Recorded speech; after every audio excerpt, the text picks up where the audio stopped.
Now that the garden is absolutely pumping out flowers, I thought it might be fun to look back at how we got here, from the very first seedlings to abundant harvests. I hope you enjoy. On a day like today, it's hard to even imagine that there will be flowers everywhere soon. But there will be, because this week we are starting them. Today, we are going to do a deep dive on winter sowing as we get our hands in the soil for the first time in 2026 and start literally hundreds of flowers in just about an hour. I'll show you how to winter sow, but just as important, I'll explain why. Because winter sowing might just be the easiest, fastest, cheapest way to absolutely fill your garden with flowers.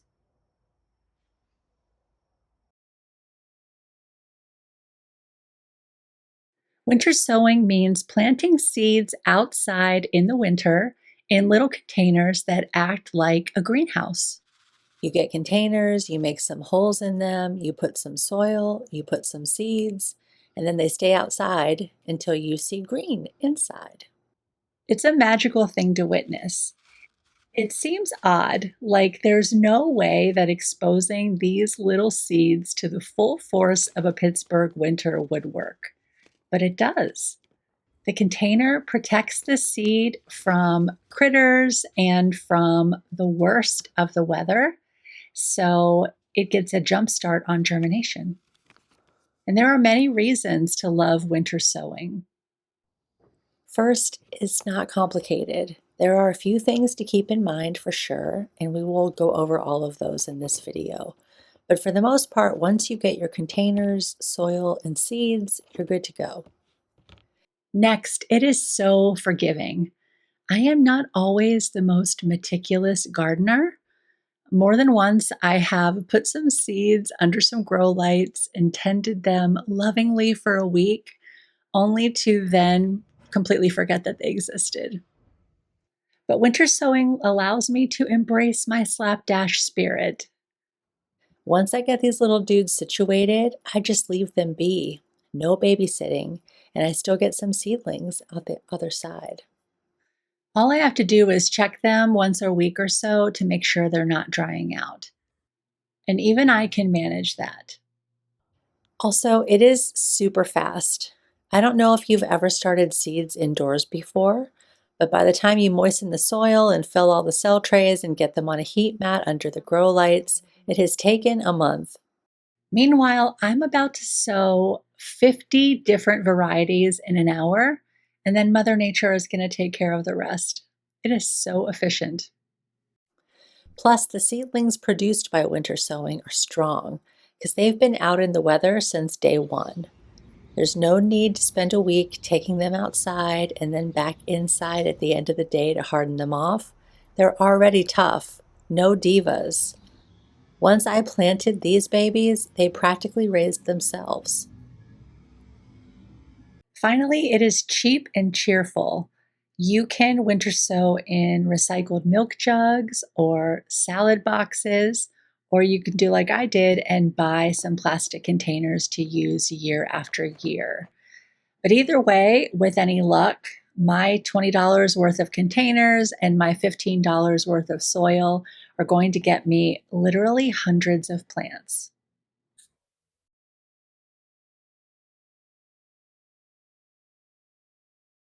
Okay, let's talk containers. I have these plastic shoe boxes, but you can use anything that's clear or translucent plastic. There are a couple of things that need to happen regardless of the container that you choose. First, you need to be able to open it up to plant it, then close it back up again so it doesn't come apart in the winter weather. For things like milk cartons, you cut it open horizontally to plant it, then use tape to seal it back up. For me, well, I just have lids. It's a little simpler. Second, you need holes in the top for water to get in and in the bottom for excess water to drain out. I drilled holes in my container, but if you're using something like a milk jug, you can leave the lid off and put some holes in the bottom with a utility knife or some scissors, or even a hot glue gun. The first year I did winter sowing, I was just trying a couple of containers to experiment, and I used milk jugs because I had them around and they were free. But I found them a little bit unwieldy to get in and out of repeatedly through the winter. So I bought this set of 20 plastic containers. They were like 20 bucks, and I think I'll be able to use them for years to come. If I had it to do over again, I would probably get a slightly deeper container to give the seedlings a little bit more headroom as they start to grow. But these get the job done for sure. But there are a lot of different containers that work just fine. I've seen people use water bottles, Ziploc bags. Some folks even put pots inside one of those big plastic storage totes. As long as it's clear and there's a way for water and you to get in and out, you're good. Now we fill these guys up with soil.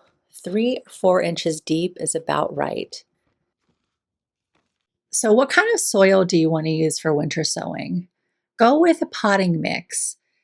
If you were starting these seeds inside, you would use something like a seed starting mix or coco coir that has a really fine texture. But in winter sowing, your seedlings are going to be living in these containers for a couple of months, so they're going to need more nutrition than something like a seed starting mix will generally provide them. That being said, it does not have to be a fancy potting mix. I'm just using Yellow Bag Miracle Grow. I live in a pretty damp climate though. If you live somewhere drier, you might want the moisture control kind. Usually the advice is to moisten the soil before you fill your winter sowing containers, but my bag of soil has been outside all winter, so it's pretty moist already. Plus, I know it's going to be raining and snowing here within a couple of days, so I'm not adding any extra water to these right now. Look how fast this goes when I run it assembly line style. I had all of these containers filled in like 10 minutes. Now for the fun part, seeds in soil. When I was inside where it was warm, I used plastic tags and a weatherproof marker to make labels for each of the varieties I'm planting. And as I plant them, I'm just going to pop the label in the box with the seeds in the soil. Some folks like to label the outside as well. I don't think it's necessary, but you could with some duct tape and again, a weatherproof marker. I'm putting between 2 and 4 varieties in each of these boxes for a total of 50 varieties. If you want to see all the varieties I'm planting, I covered those a couple videos back. I'll be sure to link that in the description. Most everything I'm starting today is either a cool flower or a perennial, from Ami to yarrow, because those types of flowers all really benefit from the cold temperatures. When they freeze and thaw a couple times, it breaks down the seed coating and actually makes it easier for them to germinate. You can winter sow warm weather flowers like cosmos and zinnias, but I only have 19 containers. I don't know where the last one went. So I am prioritizing stuff that's going to bloom sooner, and that's mostly cool weather flowers. And then after I plant those out in the garden, I might end up reusing these containers to start some hot weather stuff later in the season. But it's a little too early right now. To be honest, the hardest part of all of this process was opening up all the little seed packets with cold fingers. But look at that, they're all full and ready to sprout. That is satisfying. As the weeks go on, I'll check them here and there. The 2 main things I'm looking out for are the containers drying out and the containers getting too hot if we have a warm couple of days. So if it hasn't rained or snowed for a while, I'll check on them. What I'm looking for is I want to see condensation on the inside of the container. If I don't see that, I will just give them a drink very gently so that I don't knock the seedlings around. And if we have some lovely mild days, I'll just take the lids off and let them breathe. But for the most part, I'm just going to be inside drinking tea and waiting for them to get big enough to transplant. That'll probably be April, and you know I will bring you along for that.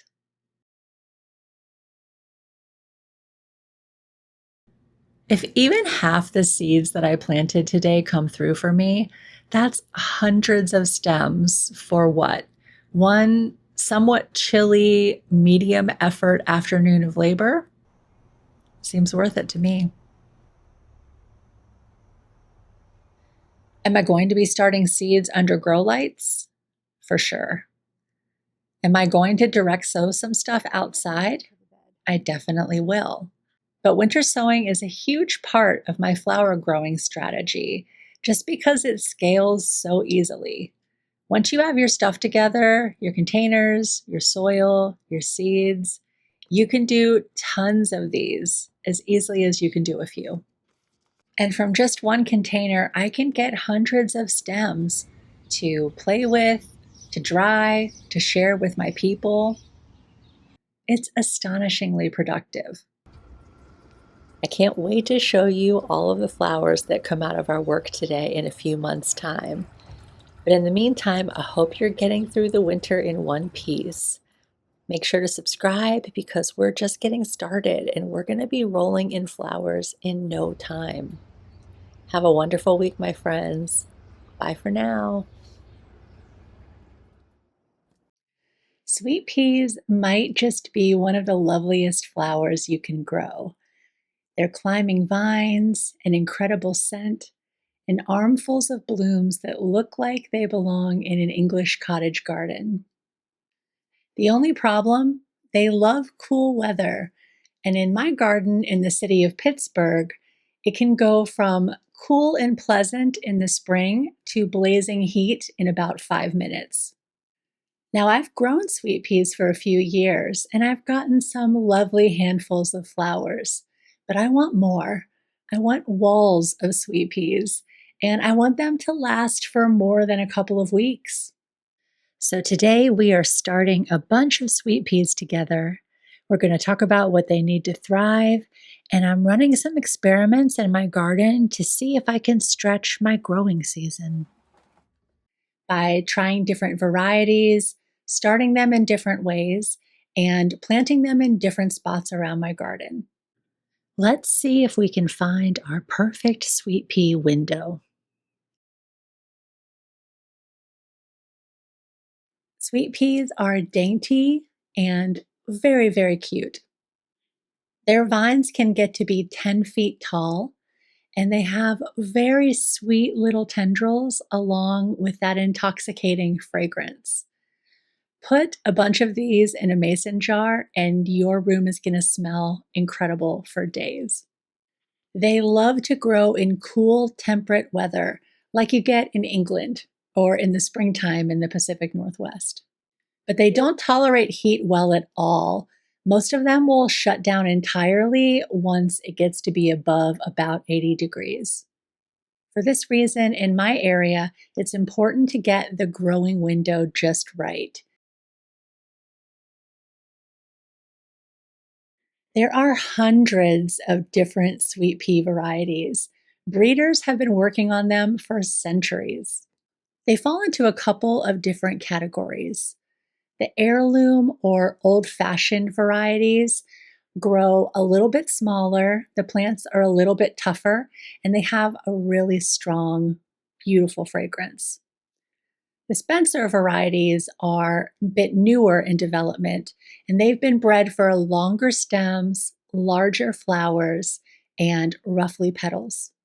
Now, I am growing a bunch of varieties this year, partially because I have almost no self-control when it comes to buying flower seeds, but part of it is because I also want to try these different types and see how they do in my garden.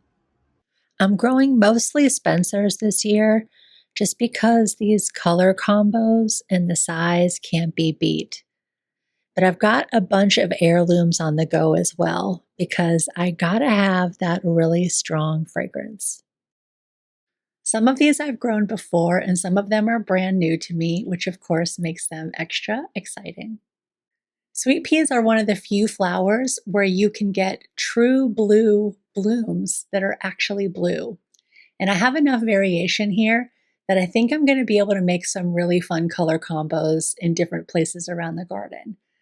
Like imagine these lipstick orangey red ones next to the dark blues, or imagine a tangle of pale pink, burgundy, and almost black.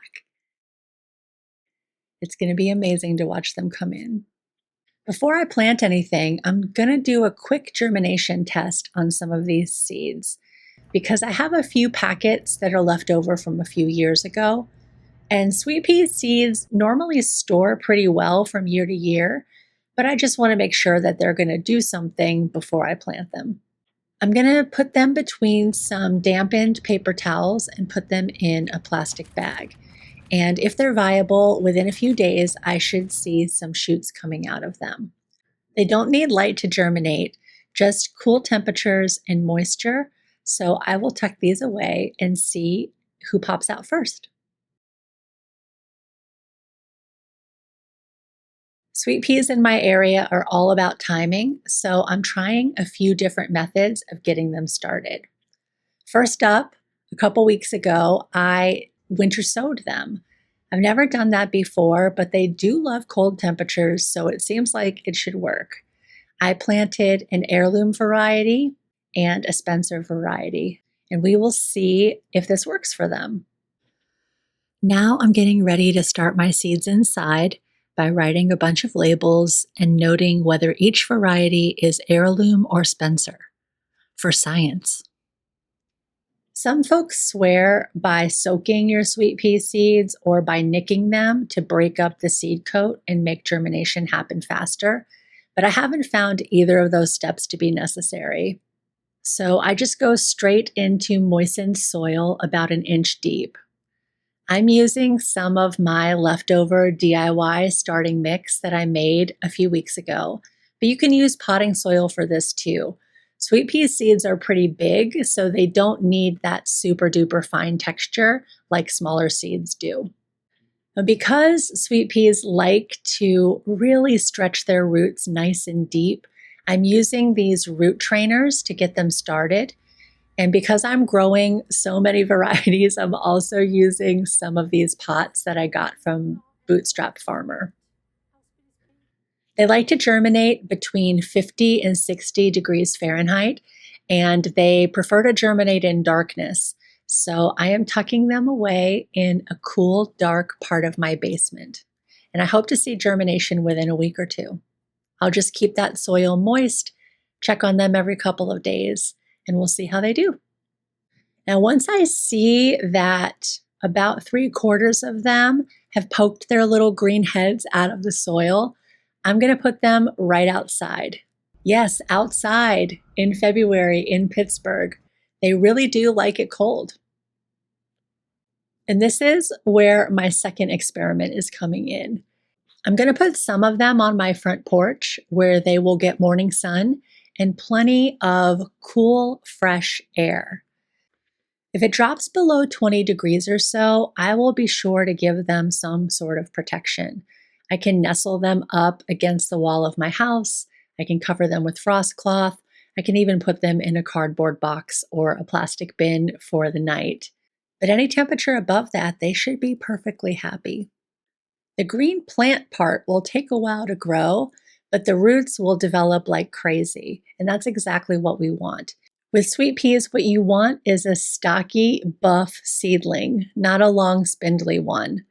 And you also want to see a really nice, well-branched, well-developed root system. I'm also going to put some up in the greenhouse that I have on my deck. It gets full sun up there, and they'll be protected if the weather gets really bad. The thing I'm going to have to watch out for up there is on warm days, I need to make sure to open the greenhouse cover so they don't get too hot. Next month, when the soil is no longer frozen solid, I'm going to direct sow some little seeds outside too. And I'll keep track of how all of these different methods work out. Once they're ready to be planted out, Probably early to mid-April. I'm going to put them in several different places around my garden. Last year, I originally wanted to plant them in my side yard, but I got worried that they wouldn't get enough sunshine there. So I moved them to the back, which was perfect in the spring. But by June, they were fried in the strong afternoon heat. I only ended up getting blooms for a couple of weeks, which was devastating. So this year, I'm trying a few different spots to see where they like it best. First, the original side yard spot. It gets full sun all throughout the morning, and then after around 1 p.m., it's in shade for most of the rest of the day. I'm also going to put some in the corner of my deck, which again gets full morning sun, but is in the shade by 2 or 3 in the afternoon. So a little bit more sunshine than the side yard. The third place I'm going to plant them is in the sitting corner between the 2 chairs, which gets even a little bit more afternoon sun, but is still in the shade by 4 or 5. And then I'm going to put some in a full sun location too, just as a control. Assuming I have enough good seedlings, I might also plant some along my front porch, which is another full morning sun, afternoon shade location. I just think it would be really nice to smell sweet peas every time I come into my house. And as I'm planting these, I'm going to try to include both Spencer's and heirloom in each location to see if that makes any difference too. In short, I am going full nerd on this, and I expect to learn a lot from these experiments. Here's what I'm watching for. How does the starting method affect things? Does winter sowing work well for them? And when will those winter sown flowers bloom? I'm also curious about direct sowing. Is that going to work around here, or are the critters going to want to eat the seeds, or are the seedlings going to run out of time to grow before the summer temperatures hit? Once they're germinated, will they like growing on my front porch? Will the morning sun there be enough for them? Or are they going to like it better up in the greenhouse where they're going to get more sun but a little bit less fresh air? And which of the sites gives me the best balance between plentiful sunshine to help them grow, but also protection from the worst of the heat that we start to get in June? And do the different varieties, heirloom versus Spencer, behave differently in each of those sites? All season, I'll be tracking who blooms first, who blooms last, who blooms best, who lasts the longest, both on the plant and in the vase, and which ones do I love the most? And most importantly, can I stretch my sweet pea season? I'm really hoping I can, and I'm hoping that these experiments teach me how. And I will for sure share all of my findings with you, because what else is science for? And if you have any tips for me on how I might be able to stretch my sweet pea season for more than a couple of weeks, please share them with me in the comments. I would love to learn what you know. It's just a few short months until we'll be burying our faces in fistfuls of sweet peas, my friends. And since you stuck around to the end of the video, I wanted to share a little bonus update. You remember those Lysianthus seeds I sowed a couple of weeks ago? A bunch of them have sprouted, and they are the sweetest, teensiest little seedlings I have ever seen. It's all happening! And it's bringing me so much joy to have them upstairs in my living space, where I can talk to them, make sure they have everything they need, and as my good friend Frex says, enjoy every millimeter of growth. Have a great week, my friends. I'll see you in the next one. After close to a month of sub-zero temperatures, it hit 52 degrees and sunny in Pittsburgh this week. Sunshine is a hell of a drug. Some call it false spring, and we are surely not done with winter yet. But these pockets of warmer weather are so soothing to my sun-starved soul. They're also really good for starting more flowers. Starting flower seeds while there's still snow on the ground might seem a little crazy, and it would be if I were starting zinnias or sunflowers. But I'm not. I'm starting flowers that actually love this cold weather. They're called cool flowers, and this is their moment. If I want massive blooms this spring, I can't wait until spring arrives. Go time is now. So as the snow finally melts, let's start some cool flowers today. And let's talk about how I'm making the process easy and joyful. Because when I enjoy the process, I show up more consistently. And consistent care leads to happier plants. And with any luck, tons of flowers. My whole life, I associated flowers with summer. Dahlias, zinnias, cosmos, all the familiar warm weather friends. But a couple of years ago, I learned about cool flowers, and I realized I could have flowers for whole more months of the year if I just got the timing right. Cool flowers, or hardy annuals, are those that do not like the heat. They germinate in cool soil. They can tolerate frost once they're established. And they actually grow best in that in between season where the sun is getting stronger, but the temperatures are still a little chilly. If I waited until May, I'd miss their window entirely. In zones like mine, where spring tends to be a short, pleasant couple of weeks between hard freezes and blazing heat, I need to get them started early so I can plant them out before our last frost date, which is usually around the end of April. So I'm starting some now, and then I can plant them out sometime in March. Some of these seeds do better when they're started inside, and some like to be direct sown. So we're going to do a few of each today. I did an in-depth guide on how to start seeds inside a few weeks ago, and I'll link that in the description if you want details on my seed starting mix or any other seed starting tips. Some cool flowers, like delphiniums and foxgloves and even some snapdragons, are tough enough to survive over the winter, even in a place where it gets really cold like Pittsburgh. I planted a bunch of these last fall, and they should be among the first to pop up this spring. When I did winter sowing a few weeks ago, I concentrated on other cool flowers like Orlea and Buplurum. Today I'm starting the third round. Pansies, Didiscus, a very cute umbrella-like flower with tiny pink blossoms. Status, I've got a few colors of this, bright blue, apricot, and a pink-purple mix with yellow centers. Very cute. Poor Man's Orchid. I've grown these before, and I love their little lion face flowers.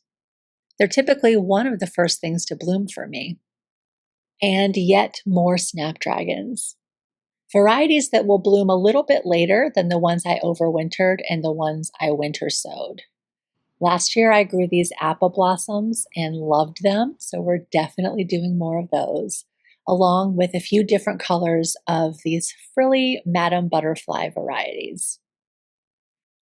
Just like before, I'm filling up my seed trays with my seed starting mix, putting in some labels, and planting the seeds. Snapdragons and Status both like light to germinate, so I'm just scattering these on the surface of the soil. The idea is to have snaps from June straight through until the first frost. Fingers crossed.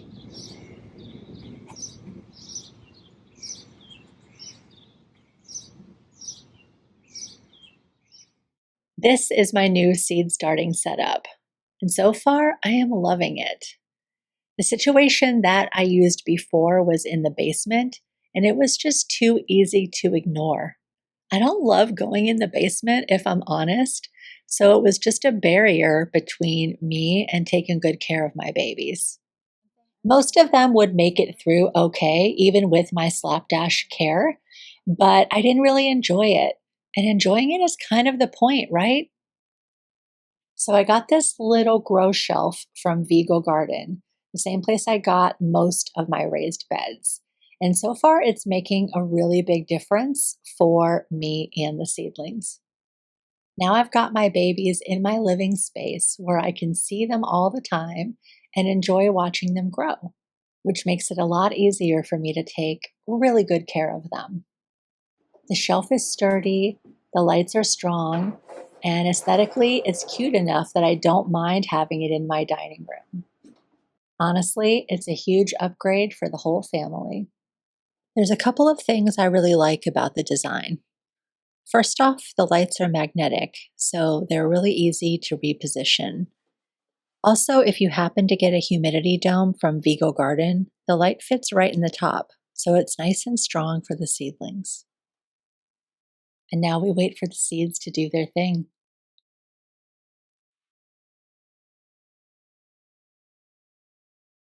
While these are cooking inside, there are others that prefer to be sown directly in the garden.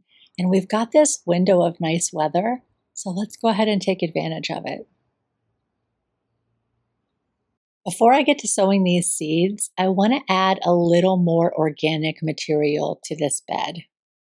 These elevated raised beds are super productive, but that means that the plants in them chew through the soil pretty quickly.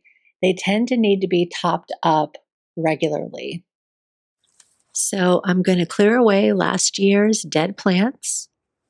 I'm going to mix up the soil a little bit, and I'm going to add a little more soil from these containers that I used last year.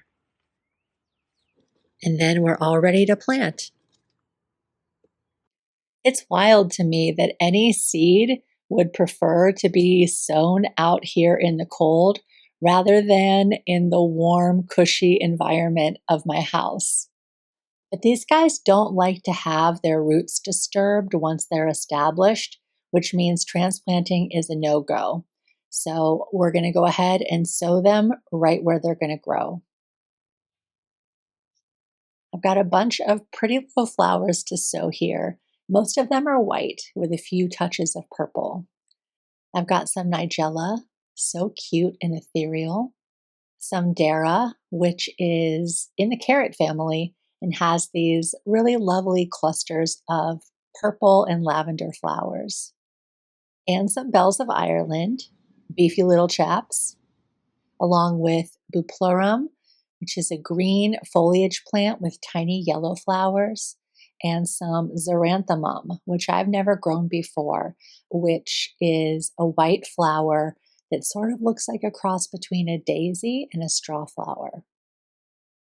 I've also got some white lupin that fades to blush as it ages. That's going to be really pretty. I'm thinking a bit about the relative size of these plants as I sow them. So facing towards the south, I want the taller plants to be in the back and the smaller plants to be in the front. So that means I'm going to put the bells of Ireland and the lupin in the back, the nigella and the xeranthemum in the front, and fill in between with the dara and the bupleurum. The soil is nice and moist already because of the tons of snow that just melted into it. So I'm not going to water these today, but I will keep an eye on this bed because, as with any seeds, we don't want them to dry out before they get a chance to germinate. This bed is going to look so good once it all fills out, and even better once we transplant some of the babies we started inside today.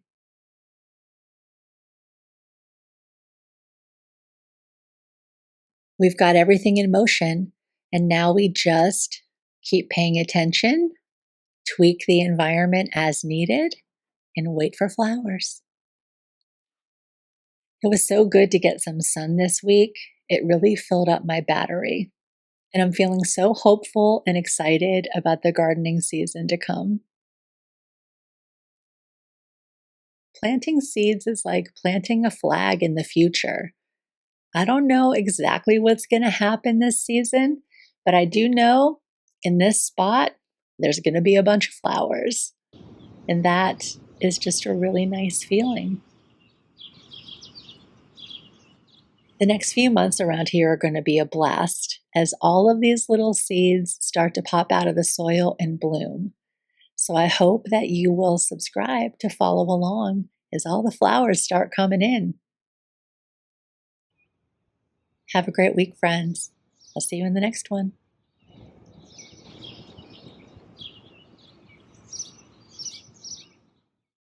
Last year, I grew ranunculus for the very first time. And though I did get some perfect, beautiful blooms, they were, let's say, petite. This year, I'm trying for way more. I'm planting 75 corms. And if all goes well, that could turn into 500 stems or more. And who can blame me for going hard with ranunculus? They are stunning. Layers of tissue-thin petals, unreal colors, fantastic vase life, up to 2 weeks. Plus, they're prolific. Each of these little corms can give you up to 8 or 10 blooms. They are so chubby and so cute. I like to pinch them. So today, as we get these corms in the ground, I'm sharing what went wrong last year, what I've learned about growing ranunculus in a cold climate, and what I'm switching up this year to turn tiny blooms into something much bigger. Plus, I have a little something to give away at the end of the video, so stick around if you want to hear more about that. Let's go back to last April. We had just moved into this house and we were just beginning the process of turning this bare patch of grass into a garden. Ranunculus were one of the first things I planted. In fact, you can see me planting them in my very first YouTube video. I followed the general advice to soak them for 3 hours, to hydrate the tough little corms, and plump them up for planting. Then you're supposed to pre-sprout them by putting them in a layer of damp potting soil and putting that someplace cool and dark for a couple of weeks. The idea is to give them a little head start before you put them outside. But for me, this is where things started to go off the rails. I just could not get them to sprout. I put them in the tray. I checked them every day. I tried to make sure the soil was not too dry and not too wet, but still, some rotted away entirely and others did absolutely nothing. Thankfully, I had a few more corms left, so I decided to try again. This time, I just soaked them and planted them directly in the soil, and for me, that worked a lot better. Now, one thing I knew even when I was planting them is that mid-April was not really the right timing.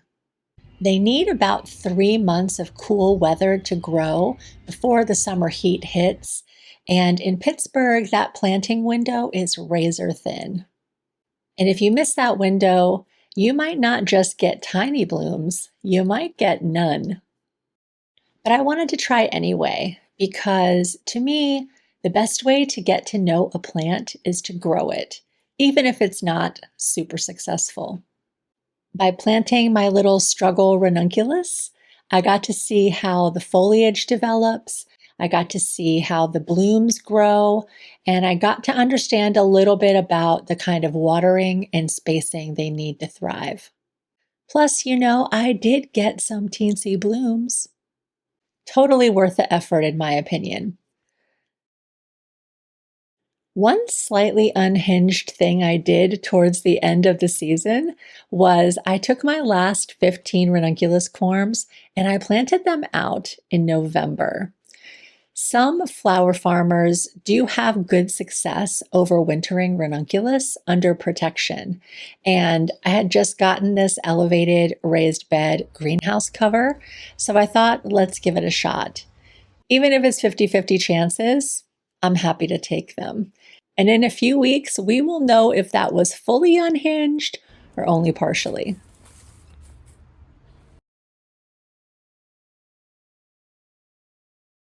If you want to grow ranunculus, this part is all the stuff that I wish someone had told me before I started. First, pre-sprouting. For some reason, I hate it.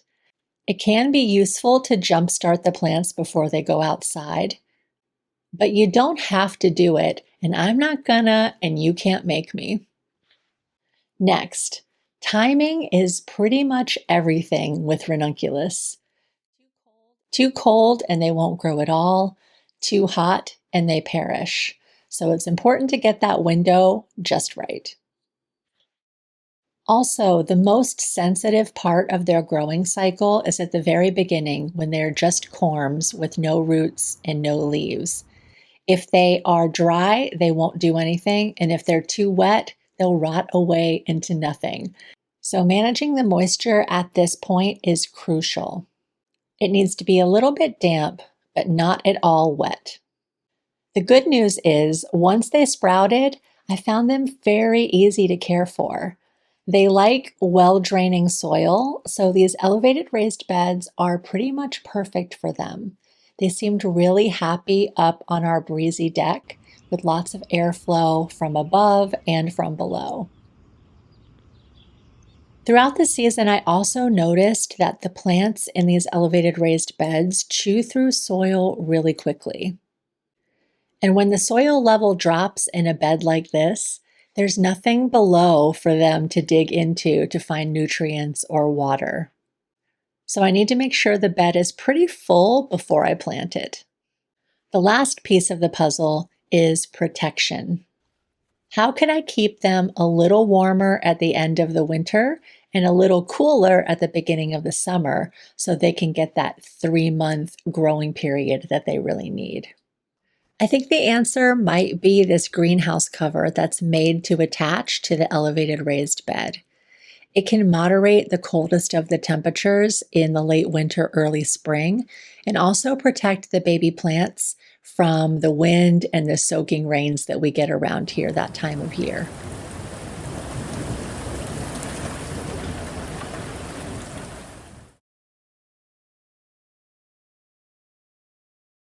Okay, so armed with all of that hard-earned knowledge, here's how I'm approaching things for year 2 growing ranunculus.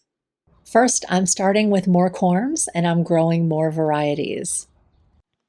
Pastello, Sfumato, Giallo, Salmone, Bellanotte Mix, and last year's are Delicote Pastel Mix. If these all come in like I hope they do, I fear I may never recover. Now we plant. This is where it either becomes 500 stems or not. The first thing is to soak the corms for 3 hours so they get nice and plump before I plant them. Next, I'm prepping the bed. I'm removing most of the old plants from last year, though I did keep a few overwintered snapdragons just to see if they'll come back. And I'm topping the bed up with lots of fresh mushroom compost, my favorite, as well as some potting soil left over from containers that I grew in last season. And I'm mixing it all up, breaking up clumps and removing fibrous roots so the texture is nice and fluffy and the bed is filled to the top. Also, I'm planting earlier. Last year, I planted them on April 19th, which, like I said, I knew was a little bit late. This year, I'm planting them on a gorgeous day at the end of February. So that one change will give them 6 or 7 extra weeks to grow before it gets really hot. And I'm using this greenhouse cover as strategically as I can. For the next few nights, it's going down into the teens and 20s, so I'm going to keep it zipped up tight. But after that, we've got a stretch of a week or two where it's going to be 40s, 50s, 60s, even 70s. So I'm going to make sure that the cover is open for anything above 40 degrees or so, because that is prime ranunculus growing weather. Once our nighttime temperatures are reliably above 35 or 40 degrees, I'll remove the cover entirely. Then, when the days start to warm up to 75 or 80 on a regular basis, I'll do a couple other things to try to keep the roots and the plants cool. First, I'll mulch the plants with straw. Because it's light in color, it will reflect a good bit of the sunlight away from the soil, and that'll help keep it a little bit cooler. It'll also prevent some of the water evaporating out of the soil. I'll also replace the greenhouse cover with a mesh cover that blocks about 35% of the sunlight. This should give the ranunculus enough sunshine to bloom and grow, but not so much that they cook. Lastly, I'm planting some of these corms in containers, which are super easy to move around to avoid the coldest and hottest weather. Plus, it'll let me enjoy them in some different places around my garden.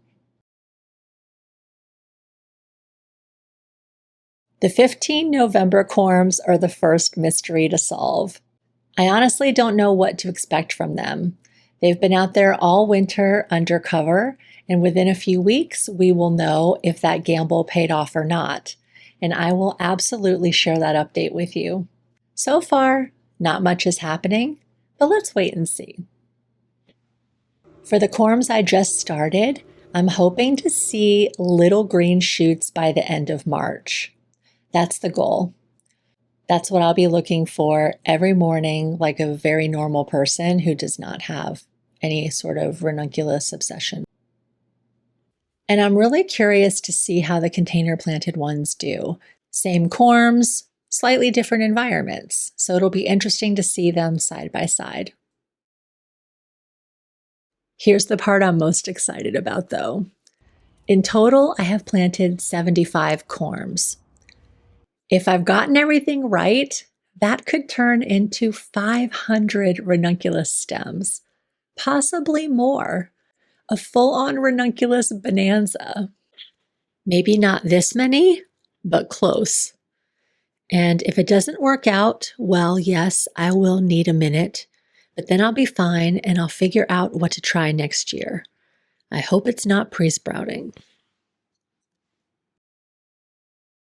Either way, I am ready for any blooms that decide to appear, and I'll definitely keep you updated as things develop. So make sure you subscribe so you don't miss any important ranunculus news. And if you're growing these little beauties this year too, I would love to hear how you're going about it. What's your setup? When did you start them? Tell me everything.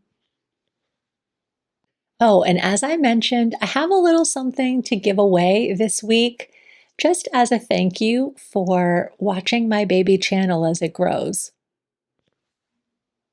A friend gave me this very cute garden planner book. It doesn't quite work with how my brain operates, but I know it will be perfect for someone else. So if you're interested, leave a comment telling me what is your favorite flower to grow, or even just a pinch. I'll choose a recipient next Friday, and I'll reply to your comment so you can email me and I can send it along. One more thing, I have to limit this giveaway to viewers in the US. I'm really sorry to all my flower friends in other areas, but international shipping is a little beyond me right now. Thanks for understanding. And thank you for spending time with me, as always. Spring is so close. We almost made it. I hope you have a great week, and I'll see you in the next one. When I think about planting my garden this year, I keep coming back to color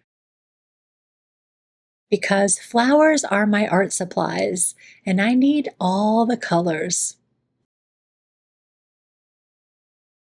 So I'm not trying to grow a subdued Martha Stewart style garden with a strict color theme, though that can be lovely if you have like a castle.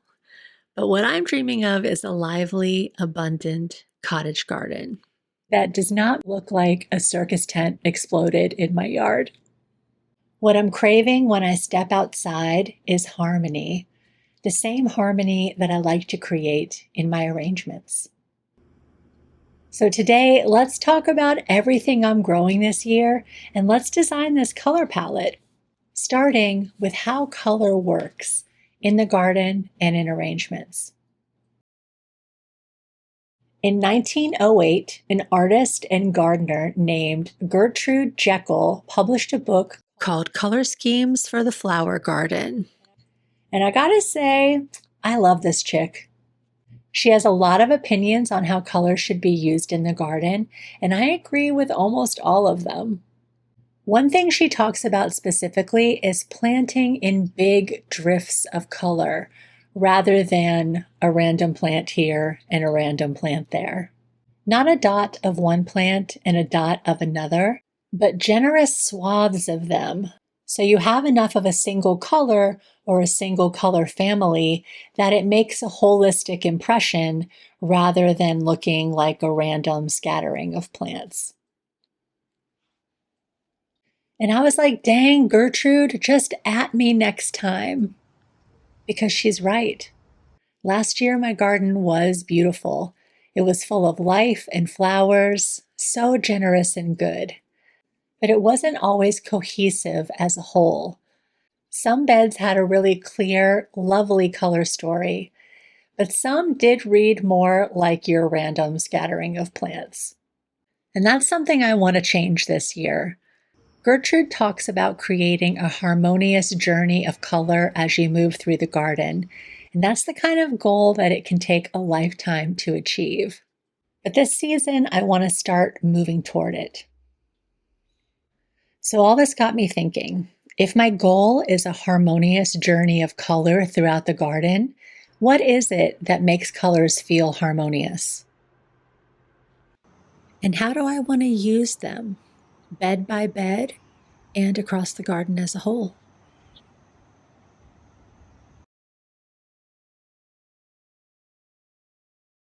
One option is the monochrome scheme, one color or many shades of a similar color. I love this one. Then there's analogous color schemes. These are colors that sit right next to each other on the color wheel. And I'm a big fan of this one too. Then we have our more contrasty scheme using complementary colors. Those are colors that sit opposite from each other on the color wheel. Red and green, blue and orange, purple and yellow. These aren't always my personal favorites. They can feel a little bit loud to me, but there are times when they're really striking. What makes a big difference is the tone of the colors.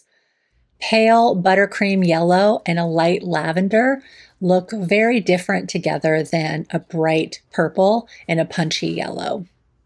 Pastels tend to sit more gently together because they have a lot of white in them, and white bridges the difference between the colors and looks really lovely to my eye. But ultimately, you should listen to your eye.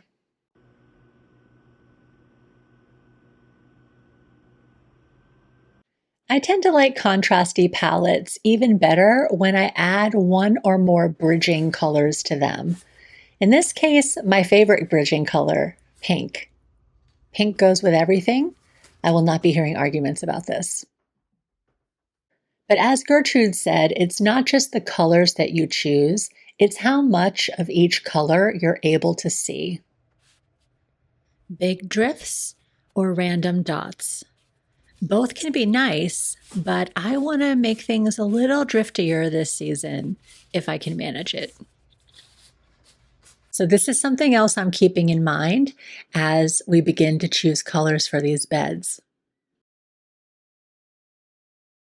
Let me start by reiterating, I am growing all the colors this year. My challenge is, how do I do that in a way that feels gentle, peaceful, harmonious? So here's the main space we're working with today. This is our back garden. The kitchen beds are up front, closer to the house. That's tomatoes, peppers, asparagus, all the stuff my husband loves to grow. Behind those are the flower beds, 4 main growing areas in the ground, plus raised beds back up against the fence. Each individual bed will have its own color harmony, and across beds, the whole garden will start to feel like one big color palette. So let's start back here along the fence. I had this raised bed in the corner, and the plants were so happy there that we decided to add 2 more. Since these all read as one visual unit, I'm planting them all with a similar color story of warm sunset tones. But what I'm hoping to create here is a sort of gradient. From pale, soft colors on the left through bold, saturated ones on the right. Against the warm fence and the terracotta beds, I think this is going to glow. Because I'm growing seed mixes in these beds, I can't get too exact about which color is going to land where, so I'm focusing on the overall feeling. A wall of warm colors, softened by the greenery of the celosia and all the other green stuff growing in the garden. Okay, next, the bed to the right of the plum tree. We call this the crescent bed, and my vision for this is warm-toned perennials. Some are already established from last year, but for some reason I planted a blue balloon flower right in the middle of all of this. I guess we'll see how that goes. Down here, I will add more warm tones, both soft and bright. I love how this palette echoes the gradient behind it, but also sort of transitions us to a cooler toned bed in the front. And I've already planted it out fully in a soft, cool color palette for spring. By midsummer, these flowers will fade, and I will replace them with autumnal burgundies, oranges, and purples.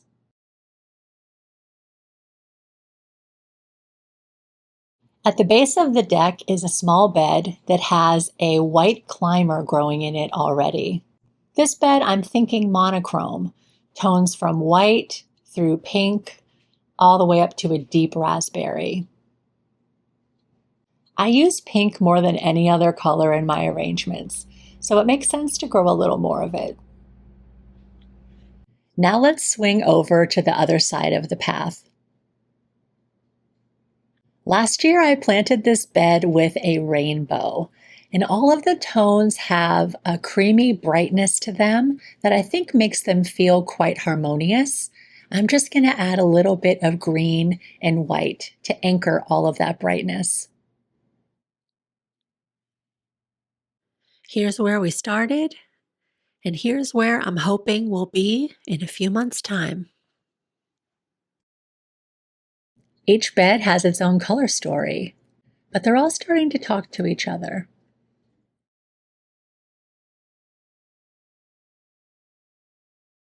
So now let's talk about the flowers I'm using to create all of these colors. First up, the mixes along the back fence. These are all warm-toned pastel to bright colors from Floret Flower Farm. These are going to be so pretty outside and inside. Now for pink and red, the backbone of my garden. There are so many shades, textures, and sizes of flowers for me to play with here. I'm especially excited about this monochrome bed where I'm going to grow several pink dahlias like Joey Morella and Bacardi.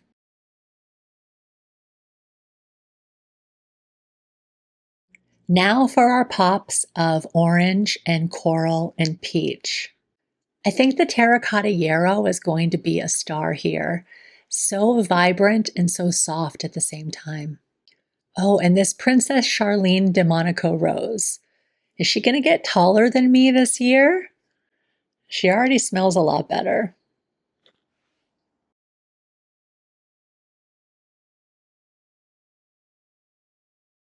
Yellow injects joy into the garden and into arrangements, and I'm giving myself many different shades to play with, from creamy and pale to full saturated buttered popcorn. Plus, this honey Dijon rose. Now that she's planted in the ground, I can't wait to see how big she gets.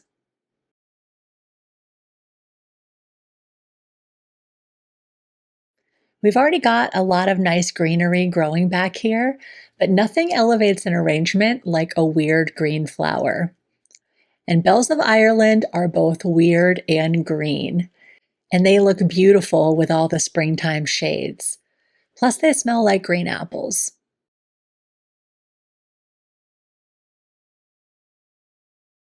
Now for the most elusive color in the flower color wheel, blue.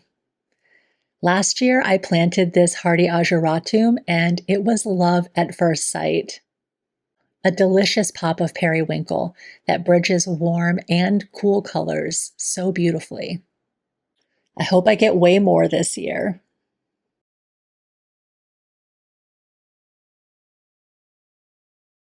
Next, a whole spectrum of purples. This misty lavender larkspur is a new variety to me.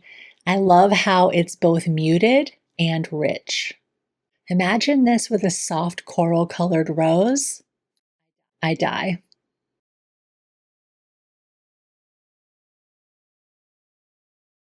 Finally, our sparkle, white. They work so beautifully on their own, or to pull together a pastel rainbow bouquet. They can lighten up an arrangement of intense, rich, dark colors too. Truly indispensable. The hero here, I think, is feverfew. It's whimsical, it's romantic. I just can't get enough. Not only does white bring a bouquet together, it brings the whole garden together.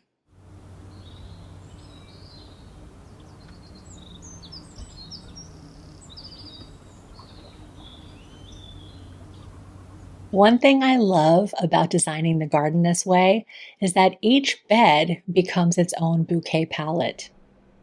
I can harvest from just one bed and already have a beautiful color story. Or I can reach across beds when I want more drama or contrast. All the colors repeat all around the garden. So it's a lot of color, but it doesn't feel like too much, at least not to me. And if this is the garden we're going to have in a few months' time, I approve. Even if it's slightly more colors than Gertrude would probably recommend. Of course, a plan is not the same thing as a living garden. Some things will thrive, some things will flop. Nothing is going to go exactly as I imagine.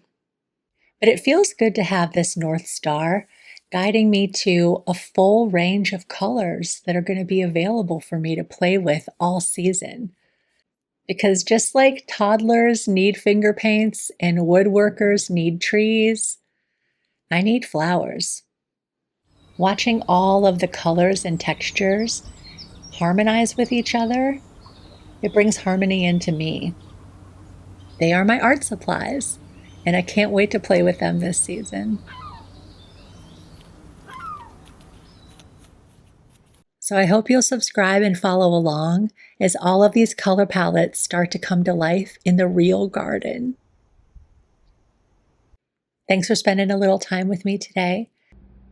Hope you have a wonderful week, and I will see you in the next one.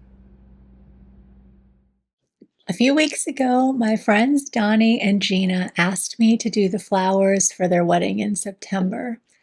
And I am both super excited and a little bit terrified. Everything I plant this spring is going to play a role. Some things are already growing, some I have yet to start, and some are tiny microscopic green dots under grow lights in my dining room. And it all has to come together at exactly the right moment. Plus, did I mention I've never done anything like this before? I have many things to learn, And I'm excited about that. And it's also a lot. So the three of us have been talking through colors and designs and the overall vibe they want to achieve. And somewhere along the way, I decided to devote an entire bed in my garden to this event. So today I want to show you my mood board, the flowers I'm growing, and my plan to turn this into this.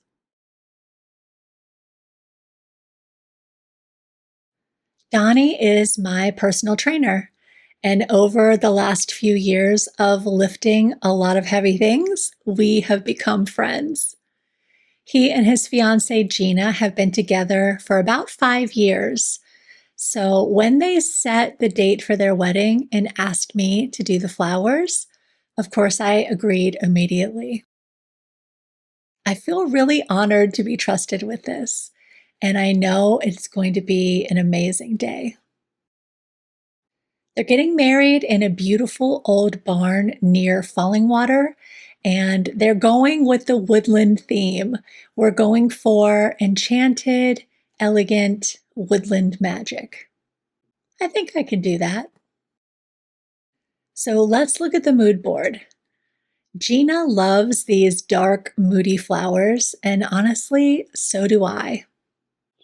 Burgundies, plums, deep purples, all softened with a bit of peach, cream, and eucalyptus green.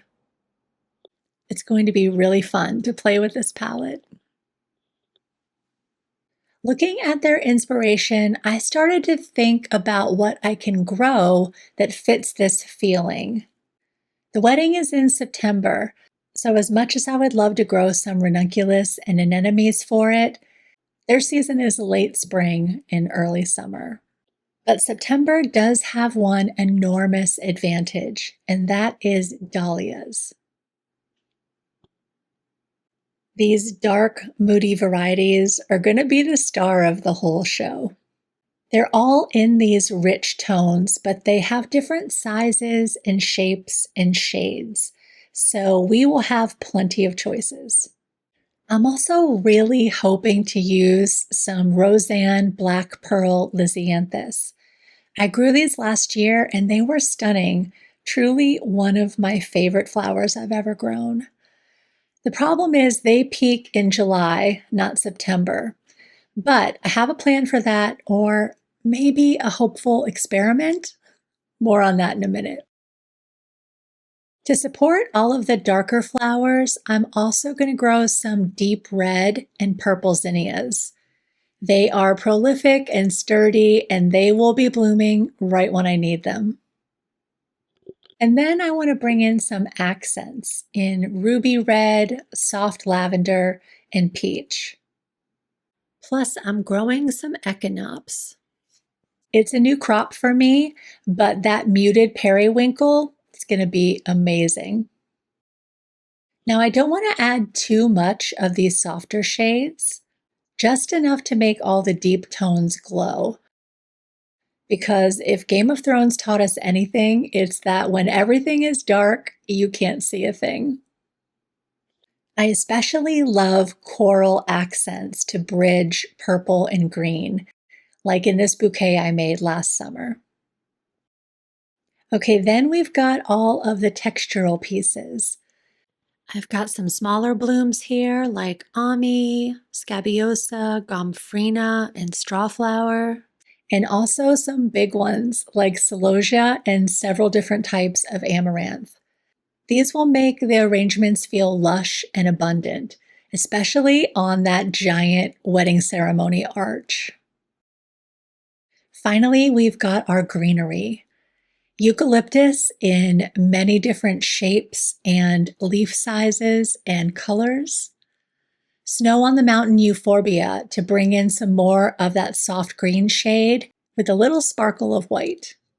Silver dusty miller, fragrant basil in green and purple, and some burgundy 9-bark foliage. I've been wanting to plant a 9-bark in my yard for a while anyway, so here's my chance. So, how am I going to grow all this stuff in my little urban garden? I do have a limited amount of space, so I don't think I'll be able to grow every single stem that we're going to use for the event. But it will give me an excuse to finally explore the wholesale flower markets as well as the local flower growers co-op. And of course, I'm going to take you along for that. My plan is to prioritize the fancy stuff, especially dahlias, since they're basically going to be the backbone of all of my designs. I've got about 20 tubers to plant that fit this palette, so with any luck, I will have plenty of dahlia stems to play with in September. Some of these I already plan to grow in the bed that's at the base of my deck steps, but others are going here. This is the wedding bed. Right now, it's full of pink, blue, and white spring flowers. But as those start to fade, I will start tucking in the blooms that we're going to need for the wedding. By the middle of June, this bed will be completely transformed, full of dahlias, zinnias, amaranth, a whole bunch of stuff. I'm planning to dry a lot of these throughout the summer. The amaranth, celosia, gomphrena, and straw flowers will all take to that really well. And that will really help me maximize the number of stems that my little garden can produce for this day. Now let's talk about these black pearl lisianthus. I really want to use them for the wedding. The problem is, from seed to bloom, they take a good 5 months. So I started a bunch in early April for an early September date, and that is cutting it really close. But you know, a pack of seeds is like $6, and I already have soil, so why not give it a try? Now, I started some lisianthus from seed in January, and just doing that, I've learned a lot about them. This time, I made much better soil blocks to start them in, and I'm providing them with more light and more food to encourage them to grow a little bit more quickly. This set of seeds sprouted a lot faster than the first ones did, so hope is still alive. If they do bloom in time, they will be the perfect anchor for the entire palette. And because they've got a stellar vase life and they hold up great in the heat, being able to include them in the bouquets will make my life a lot easier. So I will cross my fingers and hope that they make it. And also plant extra dahlias just in case they don't. There are definitely some things that I'm gonna plan to buy. We're gonna need a lot of eucalyptus, way more than I could ever grow, and no wedding should be without roses. I'll probably bring in some carnations too, and some extra stems from local growers. Things like Ami, Dara, extra greenery, whatever's needed to make the arrangements feel lush.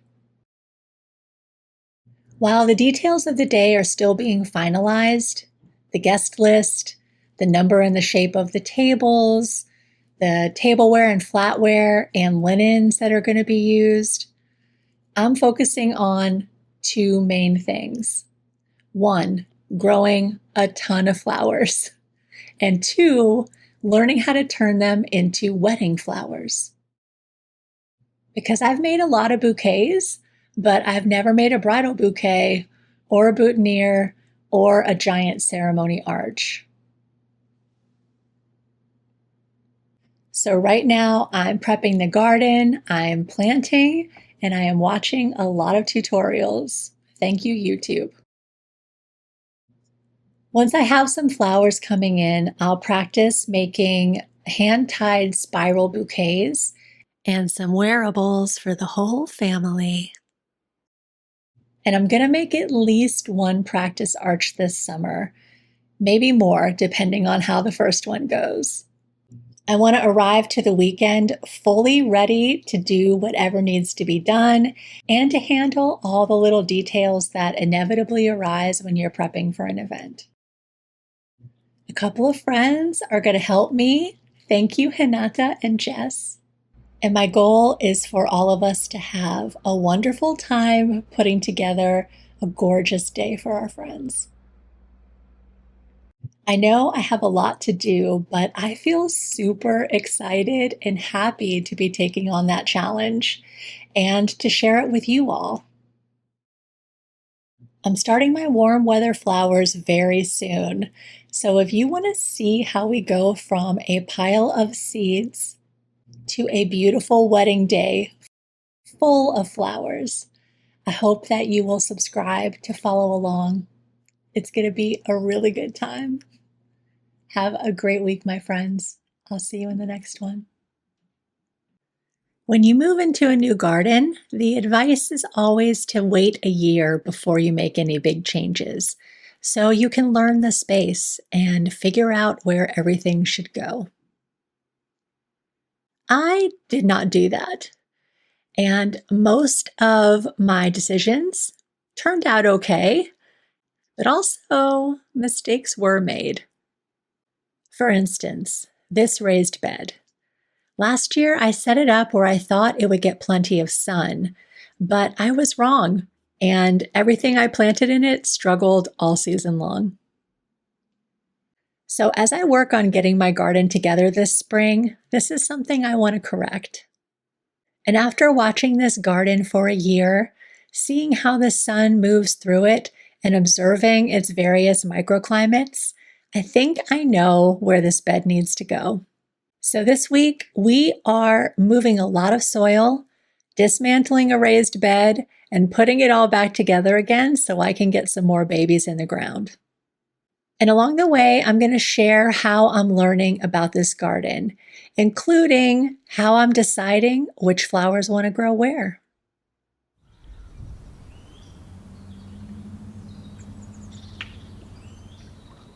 We moved into this house just over a year ago, and one of the reasons we chose it in the first place was its big, sunny backyard. It was a total blank slate, and as soon as we moved in, we started transforming it into a garden.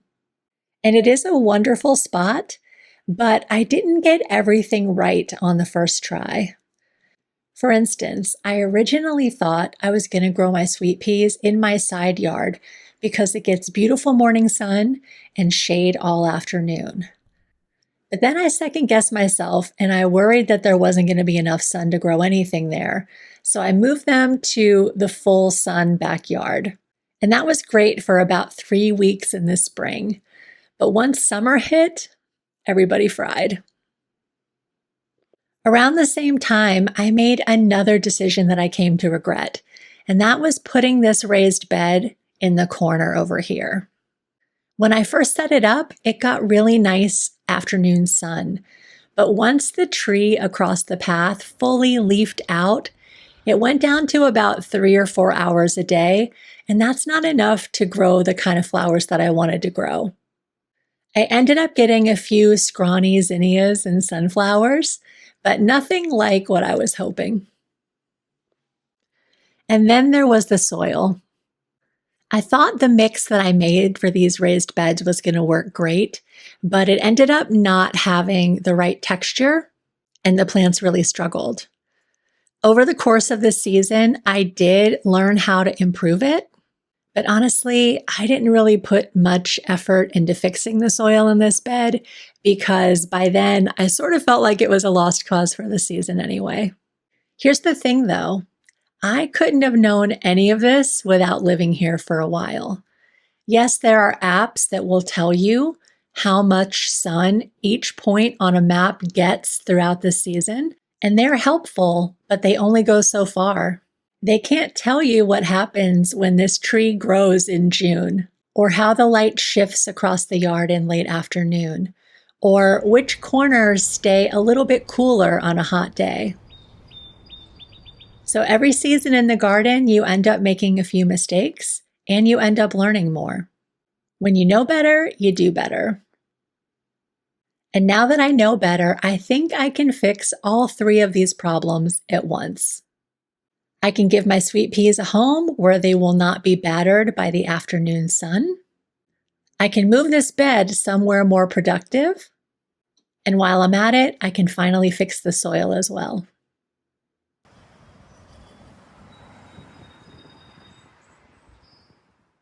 Let's talk about the microclimate of this side yard.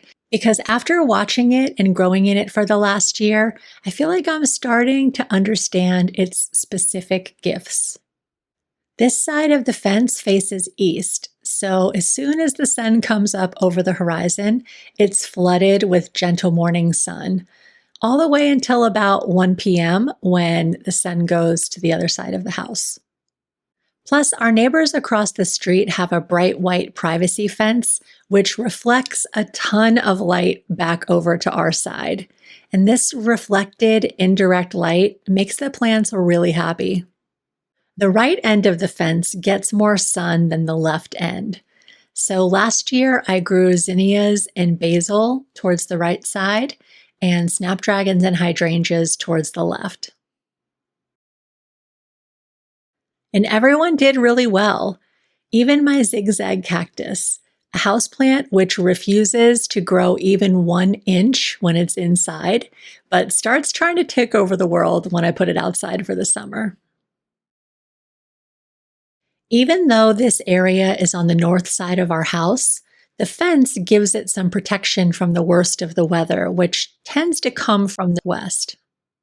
Cool season plants like sweet peas, snapdragons, and pansies all prefer spring weather to summer weather. And after watching this spot for the last year, it does seem to stay a little more spring-like a little bit longer, which I'm hoping makes it a better home for all of these flowers. And maybe we can have sweet peas past mid-June, pansies with nice long stems for cutting, and snapdragons that don't peter out in midsummer. I think it's going to work, but there's really only one way to know for sure. This bed is pretty big, 2.5 feet wide by 7.5 feet long. So we're going to be shifting a lot of soil. My back definitely likes it better when I do projects like this a little bit at a time, so that's what I'm doing. All in all, I think it took me 4 or 5 days to get the soil out of this bed to the point where I could pick the bed up and move it. I decided to remove a panel from the bed as well because I wanted to make sure it wouldn't block the gate as it swings open. It looks like it belongs here, doesn't it? Okay, the next step was to level the bed as best I could and to start filling it back up again.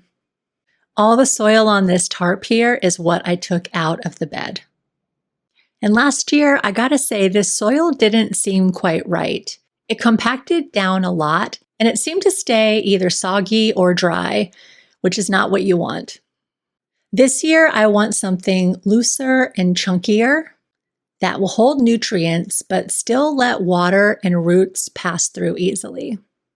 So as I put the soil back in, I'm making sure that I also add some of my native clay topsoil for structure and plenty of this really nice mushroom compost for nutrients and more texture. Last year, we bought our compost bag by bag, but this year we got a big delivery of it, 2 cubic yards, living in our garage, which is down the street and underneath our deck. So whenever I need more, I grab my buckets and head down there and schlep it back up to the garden. This is why I lifted weights all winter. We're in the home stretch now. The bed is moved, it's positioned well, it's leveled, and it's almost full. I have just a couple of inches left. The soil mix is looking much better than the one I had last year, though, so hopefully it performs a lot better than that did. I've got a couple buckets of compost to put in here. I'm going to put in some more native clay soil, and I'm also going to use the potting soil in the containers from last year to give it a little bit more fluffiness. But yeah, I can't say I'm a soil expert, but based on what I've learned, this is looking a lot better than what I had last year. So fingers crossed everybody's happy in it.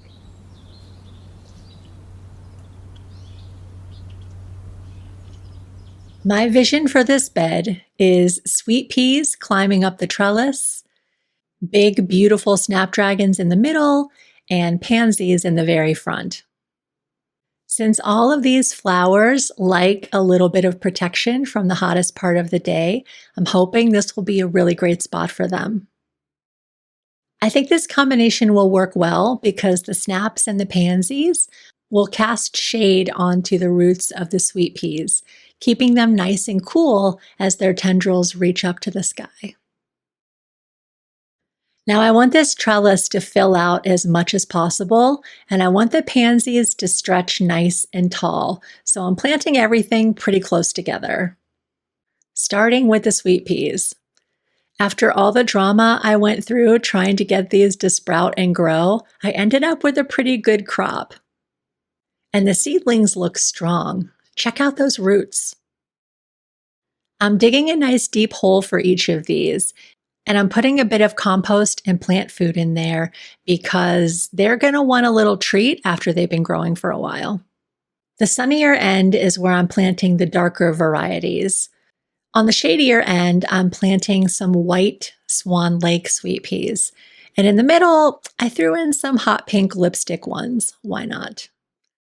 Now for the snaps. I've got a whole range from rose to orange to yellow, and a whole bunch of pansies from white all the way up to black. Now I will give them all a good drink to help their roots settle into the soil and obsessively wait to see them grow. Last year, I was trying to make flowers grow where I wanted them. Very quickly and as many as possible, please. But this year, I'm trying to listen to what the garden has to tell me. I've only been growing flowers for a few years, but if I've learned anything, it is that gardening is not a human-led project.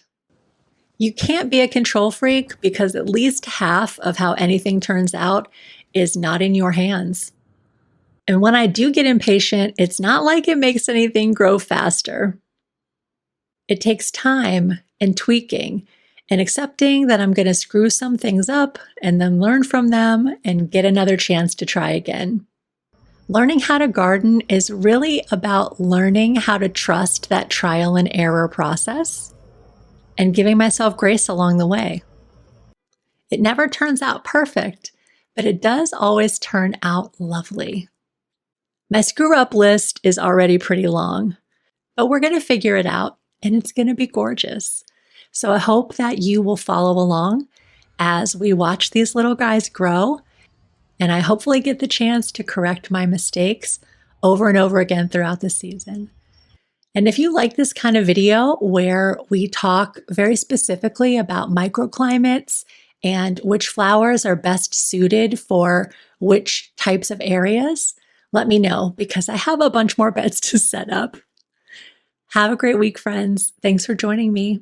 I'll see you next time. In a small garden like mine, when you've got a ton of seedlings, but you're not sure where to put them all, it's time to go vertical. And there are a lot of ways to do this, from grids made of string to full-on built-in trellises. But flimsy mesh is not going to cut it for me and my army of seedlings this year. And a built-in trellis is a lot of money to spend when I am still experimenting with plant placement. So I've been looking for something that is sturdy enough to actually support my plants, but flexible and affordable enough that I can change it up along the way if I need to. And I think I've found a really good solution. Simple wire fencing, the kind you can pick up at any home improvement store for less than $100. Today, I'm going to show you 3 ways to use this simple tool. Trellising vining plants, supporting top-heavy ones, and even using some vertical space that I had no idea how to use before. We'll also talk about which kind of wire fencing to choose and exactly how to install it for all 3 projects. A privacy fence or a wall in your garden can be the perfect place to grow vining plants. It can make your whole space feel more lush and secluded. But most vines can't climb a smooth surface on their own. They need something thin and sturdy to grab onto. Enter a roll of wire fencing.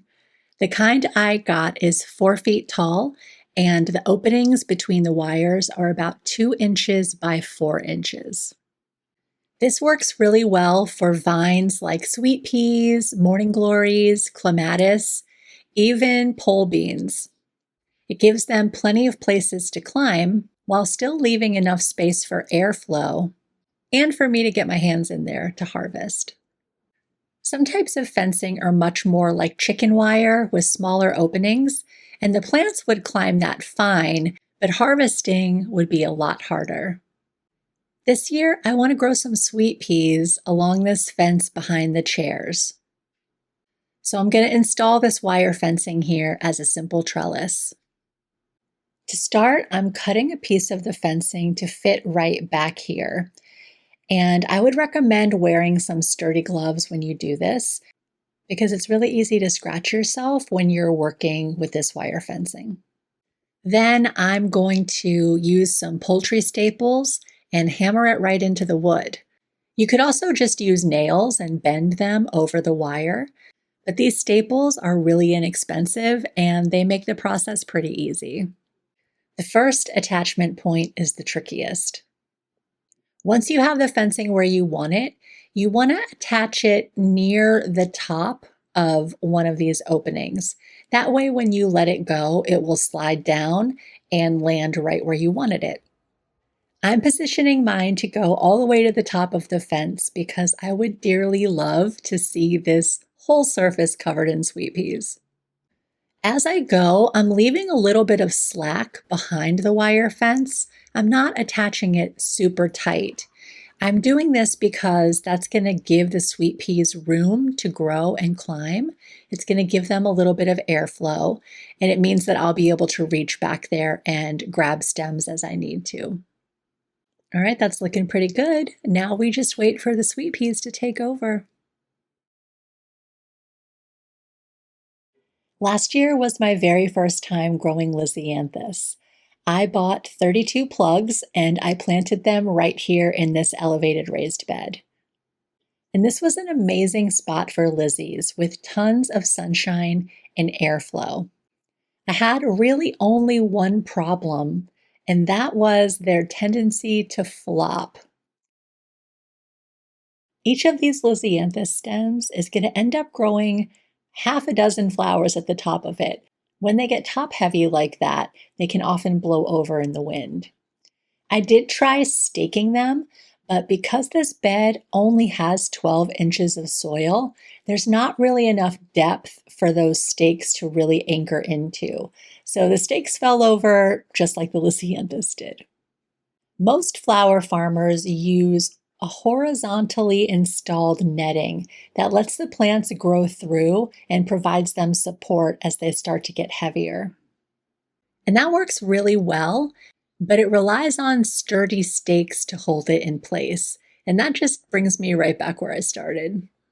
But then I started wondering, what if the grid structure was sturdy enough to stand on its own? And that's when I started thinking about my wire fencing again. I'm thinking if I cut a length of it and bend it into a kind of table shape and then insert that in the bed, that could work just like the horizontal netting.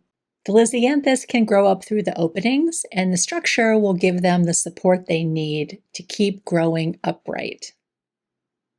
I think this might work, so let's try it. This bed is 24 inches wide and it's 12 inches deep, and I want the grid to sit about 8 inches above the surface of the soil.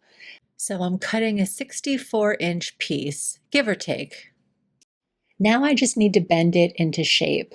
I'm using this other bed as a guide so I don't disturb the baby lizzies. This fencing is pretty sturdy, so I'm not expecting a perfectly flat top, but it doesn't need to be perfect to do what I need it to do. Once I seated it in the bed, it ended up sitting a little taller than I wanted it to, so I just snipped off the excess and put it back in place. Last year, my lizzies got about 2 feet tall with no support. I'm really curious to see if this helps them grow any taller, but more importantly, it should keep them standing straight even in the wind. And that means longer, more usable stems. And if this works, it's something I can reuse year after year.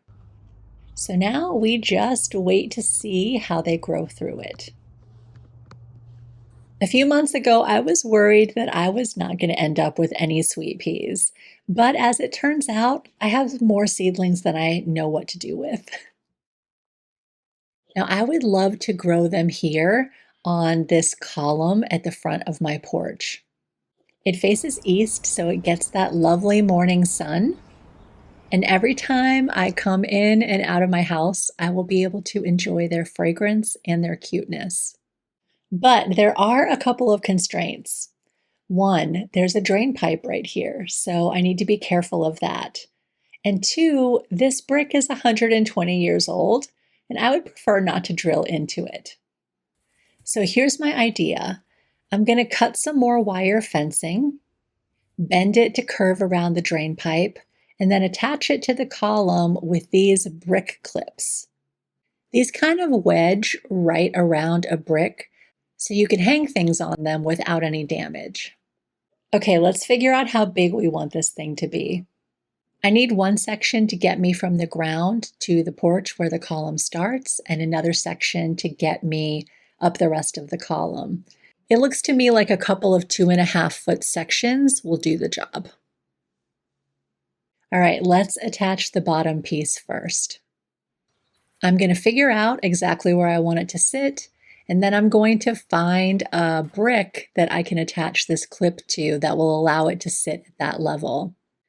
This was a little bit fiddly, but I was able to get it done, and it looks like it's going to be plenty sturdy enough for all these sweet peas to climb. Now let's head up to the porch for the top section. This one was even a little fiddlier because I couldn't quite reach everything the way I could on the ground. But within 15 minutes and a little bit of swearing, I had it all taken care of. I'm really excited to see how this turns out. I think it's going to make the front of my house feel so cute and welcoming. It's really satisfying to me to find simple and affordable ways to make my garden more productive and more beautiful, especially when it's flexible enough to move it around as my needs in the garden change. I have a feeling that within a season or two, basically every fence panel in this garden is going to be covered with flowers. It's just about go time for all my summer flowers, including all the blooms for the wedding that I'm growing this year. So if that sounds like your kind of thing, I would love to have you here. Make sure you subscribe and follow along because I will be sharing how all of this turns out over the season. Also, I am trying something new this week. I'm going to go live Wednesday night at 6 p.m. Eastern Time. We just crossed 1,000 subscribers, y'all, and I just hit my 1-year anniversary on YouTube. So come hang out with me while I plant some flowers and we can chat about the wedding. And I'll be happy to answer any questions that you might have about your garden or mine. I hope you're having the loveliest spring. I'll see you next time. I thought I had my garden plan all figured out for this season, but when my friends asked me to do the flowers for their wedding, I had to rethink everything. Because as it turns out, growing flowers for a wedding is a lot of flowers. And now I need to try to grow about 500 of them in my small city garden. So today we are revamping the plan to make room for all of it. I'll take you through what I'm growing, how much of it, and where it's all going to go. And then we will start putting that new plan into place.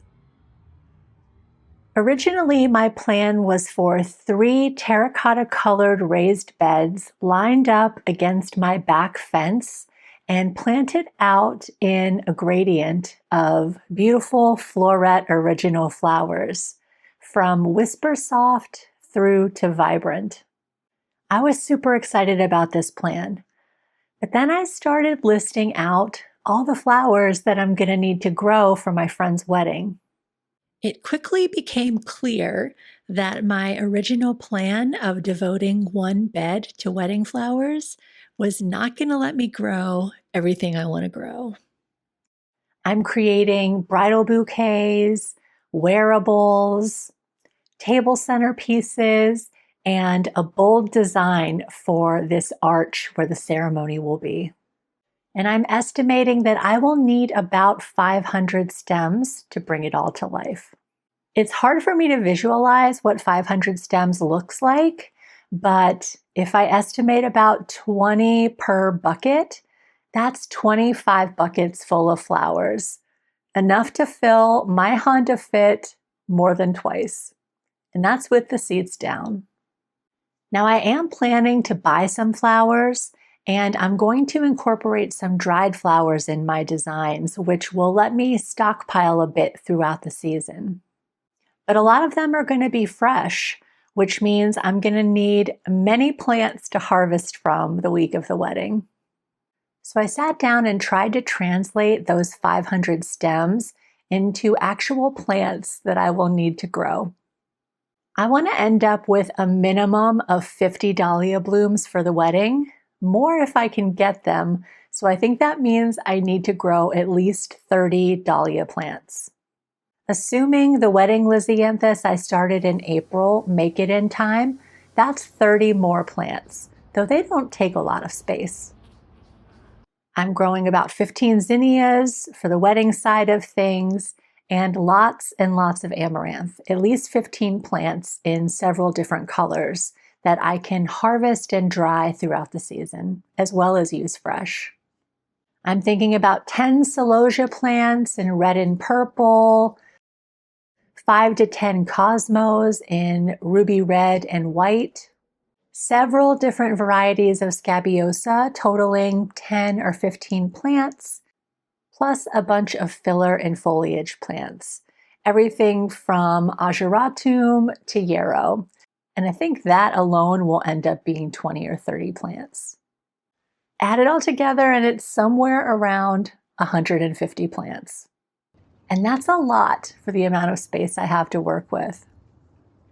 So how can I fit everything in? Let's start by wiping the slate clean, at least of the annuals. The ones that you still see here are perennials. Once I do this, I see that the biggest space I have to work with is those terracotta beds against the back fence. They're in a prime full sun location, and they will be filled with fresh, fluffy soil. So I'm thinking they're probably the best place for me to grow a lot more of what I'm going to need for the wedding. It does leave me with the problem, though, of where to plant all of my special zinnias, because I don't need a lot of them for the wedding, but I do need a lot of them for my own happiness. And I started thinking about this strip in front of my house. Last year, I grew a bunch of dahlias here and a couple of cosmos and zinnias, and the dahlias did really bad, but the zinnias and the cosmos did fine. And maybe if I weed the bed really well, amend it with compost, and put some edging in to keep the weeds from creeping in again, maybe I can help them do even better this season. Okay, so the new plan is emerging. I'll grow wedding flowers, dahlias, cosmos, snapdragons, fillers in those beds along the fence. Instead of the floret gradient I had planned, I'll do something a little different but still really beautiful. In the left bed, I'm going to put all of the lightest color flowers. The middle one will be for the reds, and the bed on the right will be for the darkest ones, our purples, burgundies, and blacks. Then I'll grow tons of amaranth and dahlias in the wedding bed, and I'll probably tuck in more of those plants in any empty corner of the garden that I can find. Then out front, I will grow my special zinnias from Floret, Dawn Creek, and Blama Farms, as well as a new variety from Johnny's, where they won't mind so much that I'm still working on improving that soil. Plus, it'll be really pretty from the street. I think this is going to work really well. And to me, this is the value of having a plan because you can adapt the plan over time and it gives you a little more confidence that you're probably not forgetting anything. I really hope I'm not forgetting anything anyway. All right, now that I have a plan, it's time to start building it. Let's start with assembling one of these terracotta raised beds. These are a pretty affordable brand from Amazon, and they do feel a little flimsier than some of my nicer raised beds, but they look really good in this spot. They fit the space well, and they're going to get the job done. These are a little fiddly to assemble, but throw on a podcast or two, and before you know it, you have a raised bed. The next step will be to build the other one, put them in place, including leveling them, which is kind of the hardest part, and then fill them up with branches, straw, turf from around the garden, and a nice thick layer of fluffy potting mix on top. Out front, I started prepping the zinnia bed already. I used my half moon edger to cut a clean line on both sides of the bed. Next is going to be a really good weeding session, installing some metal edging to keep the weeds from getting back in, and hauling up a bunch of compost to mix in with the soil to make it a little bit more amenable for my babies. Looking at my weather forecast, it's gonna be pretty chilly here for the next 3 weeks or so. So I'm gonna start my warm weather crops inside. That way they will be ready to go as soon as things warm up a little.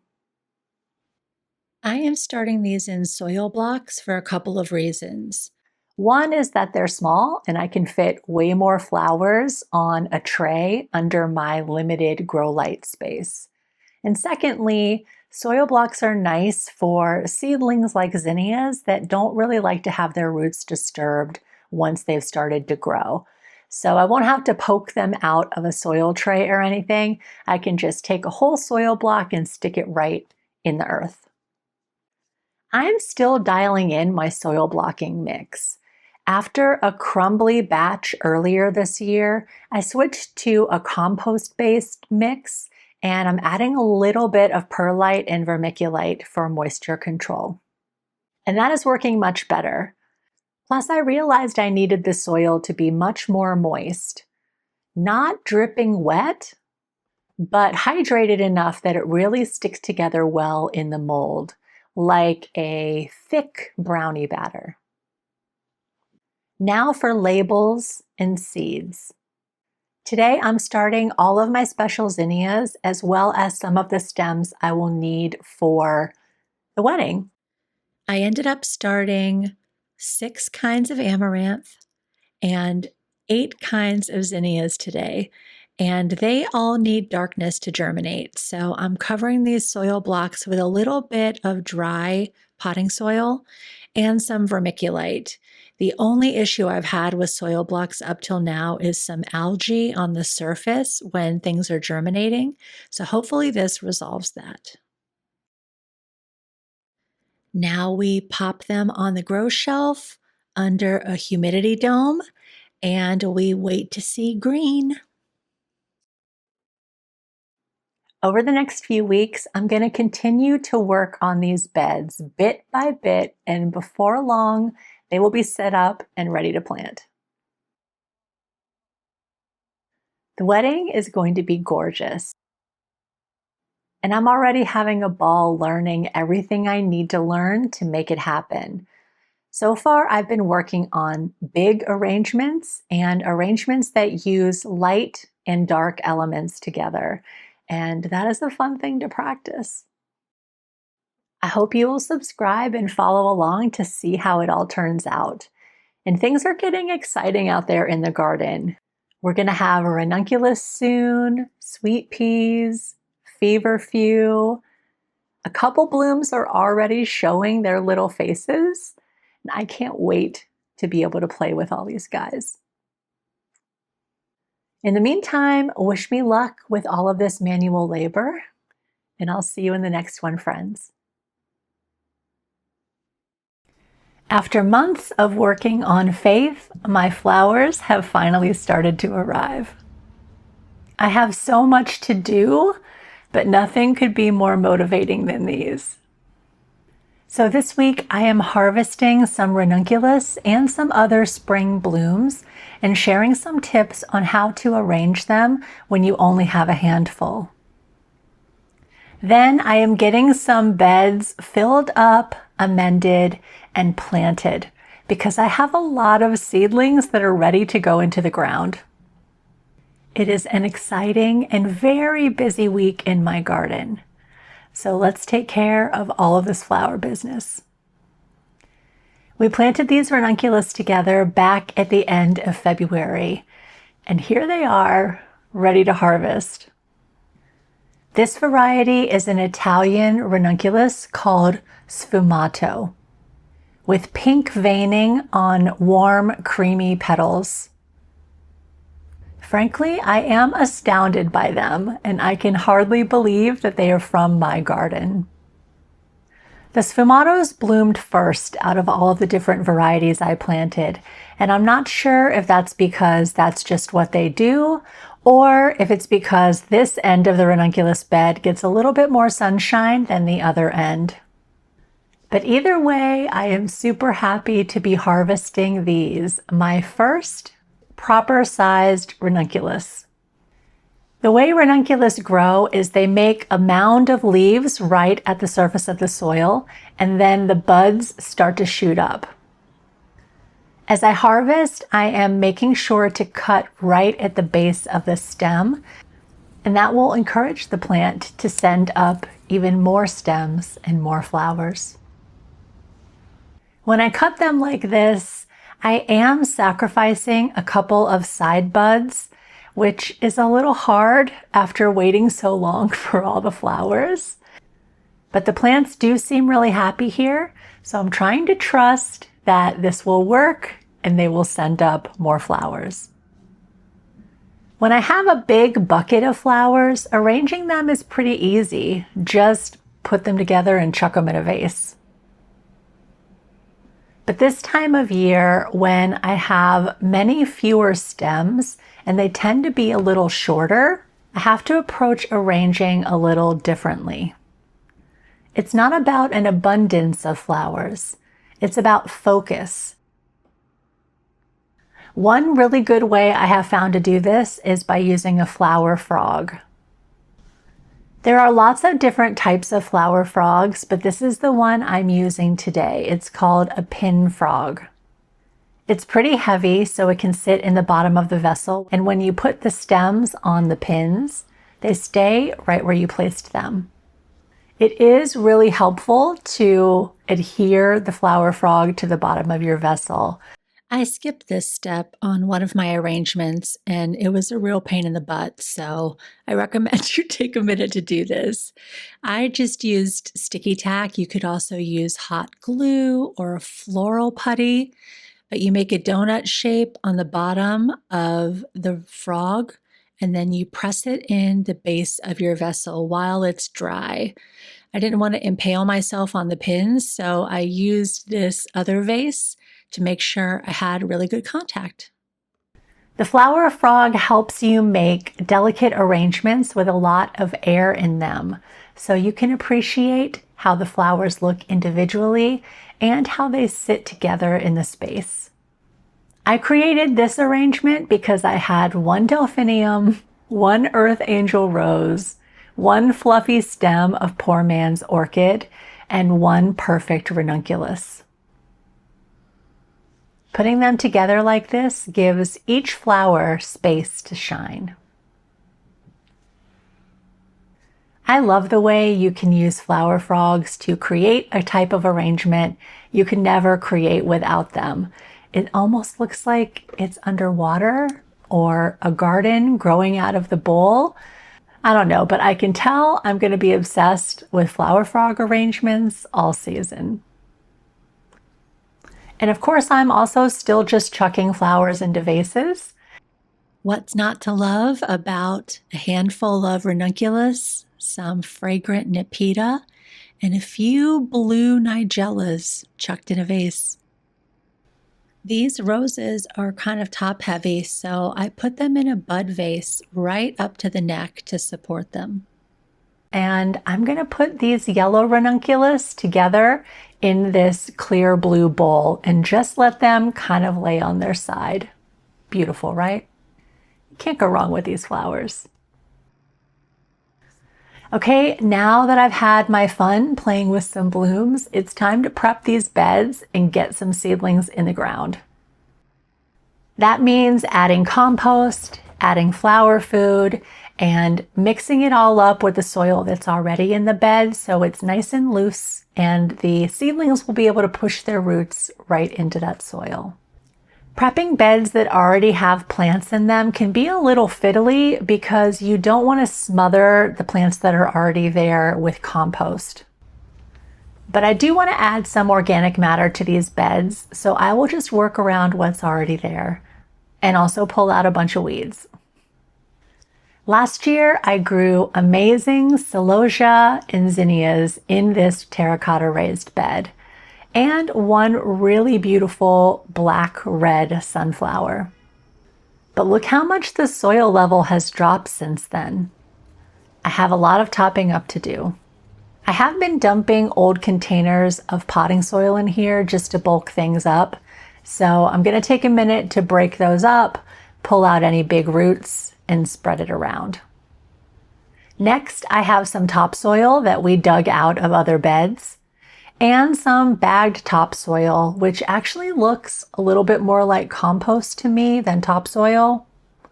And I guess I just wasn't prepared for how hard it is as a gardener to buy a bag of something that says topsoil and actually get topsoil in the bag.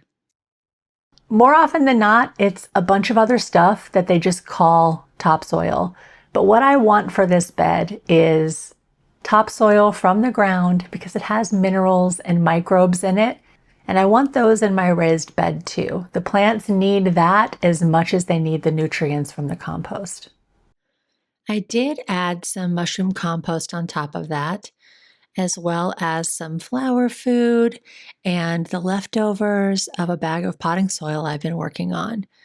And now I just get to mix it all up, which is my favorite part. This is the best feeling, when a bed is all amended and prepped and ready to grow me some flowers.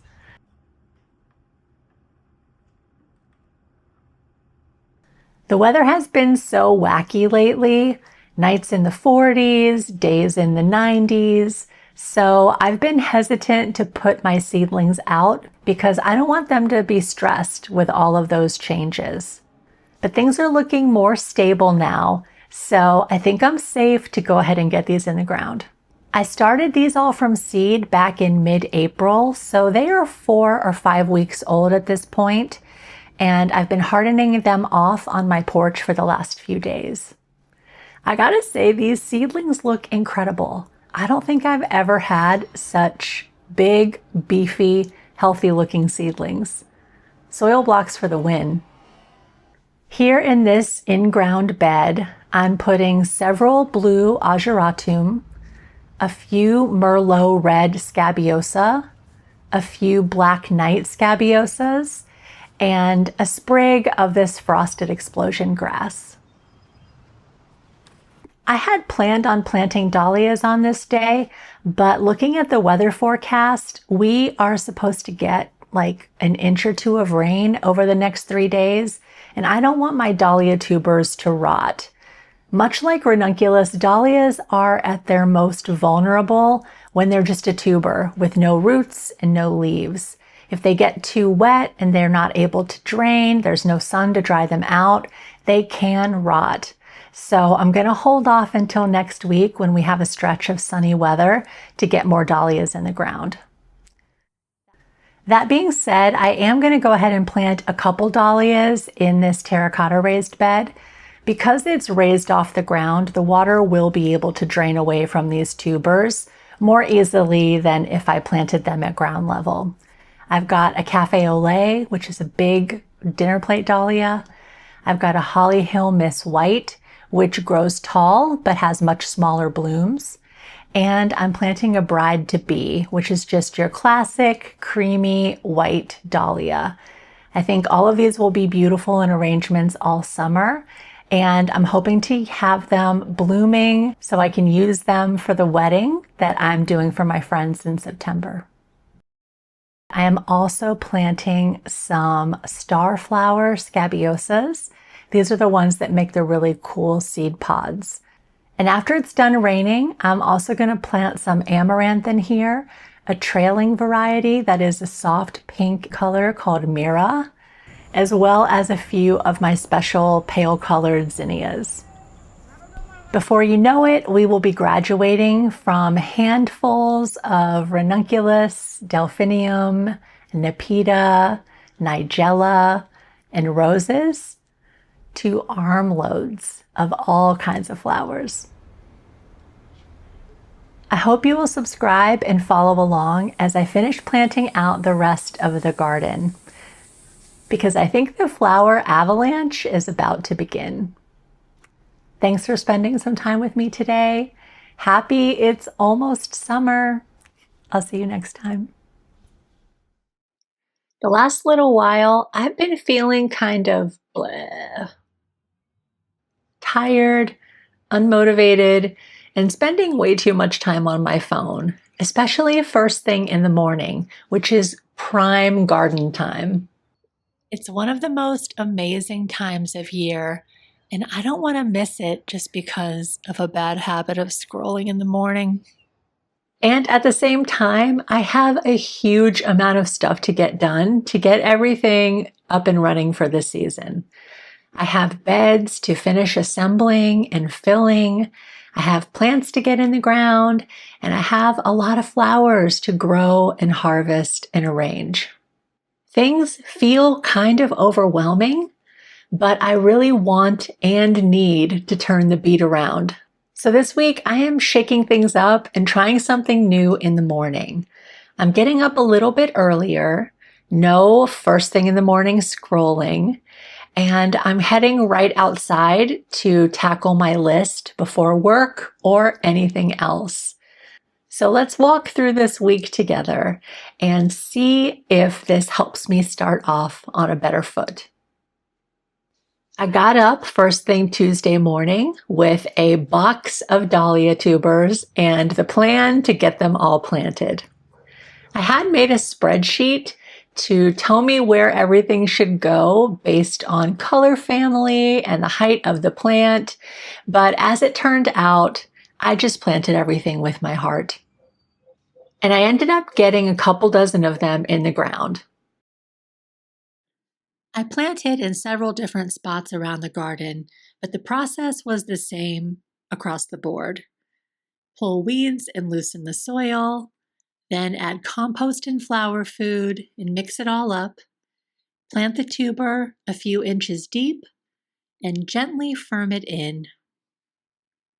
Some I put in the in-ground beds, some in raised beds, but most of them ended up here in this new bed at the edge of the path at the bottom of the back garden. I planted 14 dahlia tubers in here on a 9-inch spacing, which is a little bit tighter than usual, but nothing crazy. There are some dahlias in grow bags on the other side of the path too, so as the season goes on, we may end up with a little bit of a dahlia tunnel here. Look at these cute little sprouts. I was a little groggy and maybe a little grumpy this morning, but it did feel really good to get some things done and spend some time in the sunshine first thing. It set me up for a really productive day of work too. And after work, I even planted a couple more trays of seedlings. So all in all, I'm going to say day one was a success. Well, there was no rain in the forecast when I looked on Tuesday night, and yet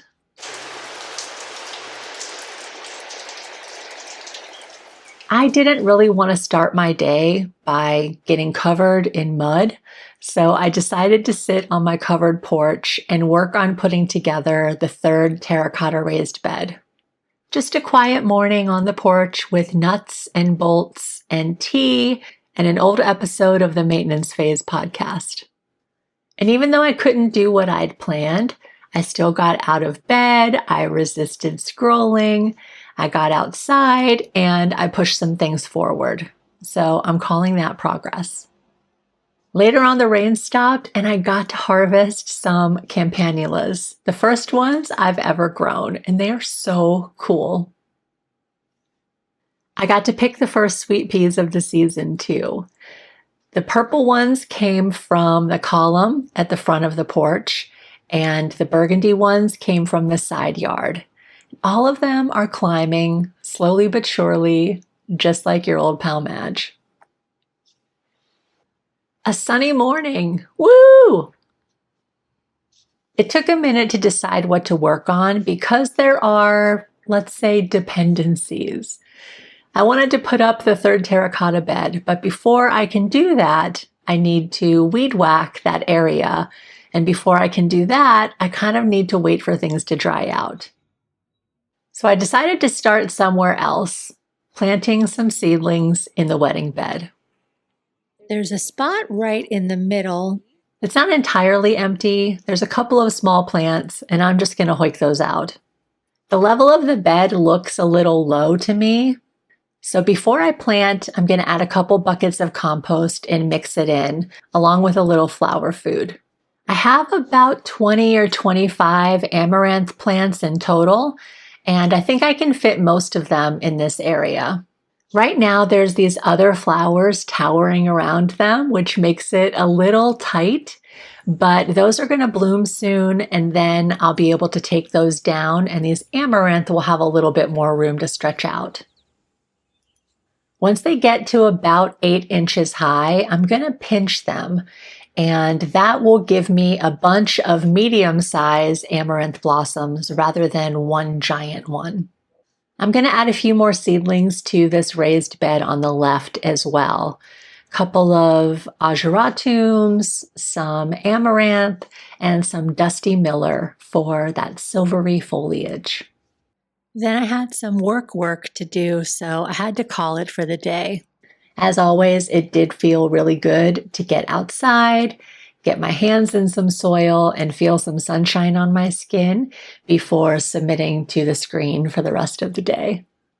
I took Friday off work because I wanted to get some of these bigger projects done, or at least one.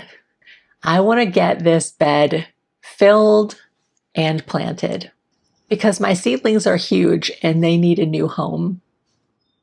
Last time I worked on this bed, I put some branches and logs in the very bottom and a thick layer of straw on top of that. I've also been putting other random stuff in the bottom of this bed too, like my spent flowers and these ferns that I carefully put into my garage last fall to overwinter them and then proceeded to never think about ever again. Whoops. Sorry, ferns. I'm just going to chop them up a little bit and put in that potting soil as well, just to add some bulk. Next, there was quite a lot of schlepping. Compost, topsoil, repeat. This was not an easy task. Topsoil is so heavy, and every load that I dumped in only felt like it raised the level of the soil up by like 1 inch. I just kept telling myself, eventually, if I keep walking up and down these steps and carrying these heavy things, this bed will be full. And after a while, I did get it full up until the top couple of inches. I think I'm going to use potting soil for that top layer just to make it really easy for the seedlings to branch out and spread their roots into that. But it's going to have to wait until tomorrow because your girl is spent and in desperate need of a long hot shower. Another gorgeous, perfect day, and we are in the home stretch with this bed. I'm just going to put in this big bag of potting soil, and then I'm going to mix it up with the compost and the topsoil that are in the layer underneath. Mixy, mixy, it's my favorite part. Now we can plant. Hallelujah! I got a couple dahlias, a couple amaranth, some scabiosa, some straw flowers, and even a few zinnias. So now 2 out of my 3 terracotta raised beds are completely filled, planted, and ready to grow. The next task is to finish putting together that 3rd bed, level it, fill it, more schlepping, and get it planted out. I also have my zinnia bed in the front of the house to work on, which is going to be another big job. But I'm feeling a lot better about my to-do list than I was this time last week. It's been a really good thing to get up a little bit earlier and get outside immediately. Even the morning I sat on the porch because it was raining was 1,000 times better than spending the first hour of the day lying in my bed, dicking around on my phone. So I'm really glad I decided to make this change. And also, I'm really glad that it didn't seem to take much in the way of willpower. Because truth be told, I'm not great at willpower. Usually, I have the most success changing my habits when I feel an immediate benefit from making the change, like feeling happier or stronger. And this week, I have felt both. So for now, let's consider the beat turned around. But my to-do list is still as long as my arm. I just need to keep at it step by step. And it helps to have an hour carved out every morning. If I spend an hour a day, every day, and a little bit more here and there as I can, I will get the last beds set up. I'll get my new roses and the last of my dahlia tubers planted, and the bed in the front of my house cleaned up and planted out as well. It's all starting to come together, so I hope that you will subscribe to follow along as the next round of flowers comes in and the rounds after that too. Wish me luck getting everything done, friends. I'll see you in the next one. Hey friends, today we are taking a tour of the garden because lots of stuff is happening and I want to show you what all of our hard work has started to add up to. Let's start here in the side yard. The first thing I want to show you here is these massive hydrangeas. I bought them as baby plants last spring and grew them in pots all season, and then last fall I put them in the ground. And look how big they've gotten. Any minute now, they're going to be doing exactly what I wanted them to do, which is cover up the foundation of the house. And they seem to love their new home. Everybody's happy. So this first garden bed is where I put most of my overwintered flowers for last season. And this is the location where they did the best. I did have snapdragons, foxgloves, campanula, and sweet williams. And only the campanula and sweet williams really did much for me, but it gives me ideas for next year, which is to give them a little bit more protection. So maybe a greenhouse cover, maybe a low tunnel, something to keep the critters off of them, because I think the critters did as much damage as the weather. This spring, I put in a bunch of Poor Man's Orchid. I love Poor Man's Orchid as an early spring filler. It is super abundant, very cute, and it's one of the first things to bloom for me every season. So I put quite a lot in. At some point in the near future, I will probably be taking it out because it's starting to not produce quite as much. And I will replace it with either wedding lisianthus or zinnias. I haven't decided yet. I did pop a few zinnias in there already in the back corner, and I have some apple blossom snapdragons that are about to bloom as well. And this has been a really great bed for me, so I'm excited to turn it over and get some summer crops in there soon. Going around, you can see my yellow green stalk, which I have planted out with more poor man's orchid and some nasturtiums in a couple different colors. I like this here, but I'm thinking I may move it to the deck just because it sort of blocks me from being able to get to part of the beds behind it. And also there's a lot of weeds back there that I don't know how to get rid of because the green stalk is in the way. So I don't know. Tell me what you think. Should I keep it here? Just live with the weeds? Should I move it to the deck? What are your thoughts? To the left, this large bed has a ton of feverfew that I planted last fall, and it's a couple of different varieties. It's this little pom-pom one, which I think is called Tetra White, and then I also have some Sunny Ball Yellow, but that hasn't bloomed yet. But you can see in these blooms that they're going to be a little yellow when they open up. I have a couple snapdragons behind them, and I also direct sowed a bunch of stuff into this bed. I don't know. I love the simplicity of direct sowing, but it's always a crapshoot as to whether it's going to come up the way that you thought it was going to. So I'll probably give it a few more weeks and see what comes up. If stuff doesn't come up, then I will be putting a bunch of zinnias there, most likely. Now around the corner, we have the bed where we planted a bunch of sweet peas, snapdragons, and pansies. All of these are doing pretty well. I have been deadheading these pansies in the hopes of getting longer stems that I can use for arranging. And some of the varieties seem to be pumping out longer stems. We'll just have to see how it goes. But nothing seems stressed by the heat over here, and we have had several really hot days.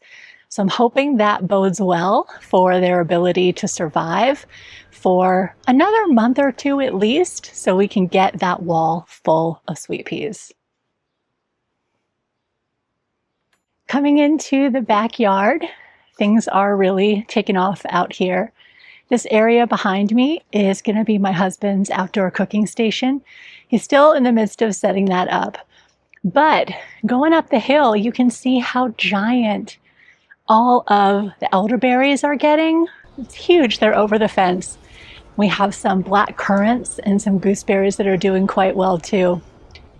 Now we have this funny little hill at the bottom of our back garden, and last year we just kind of let it be, but this year my husband has been making some changes.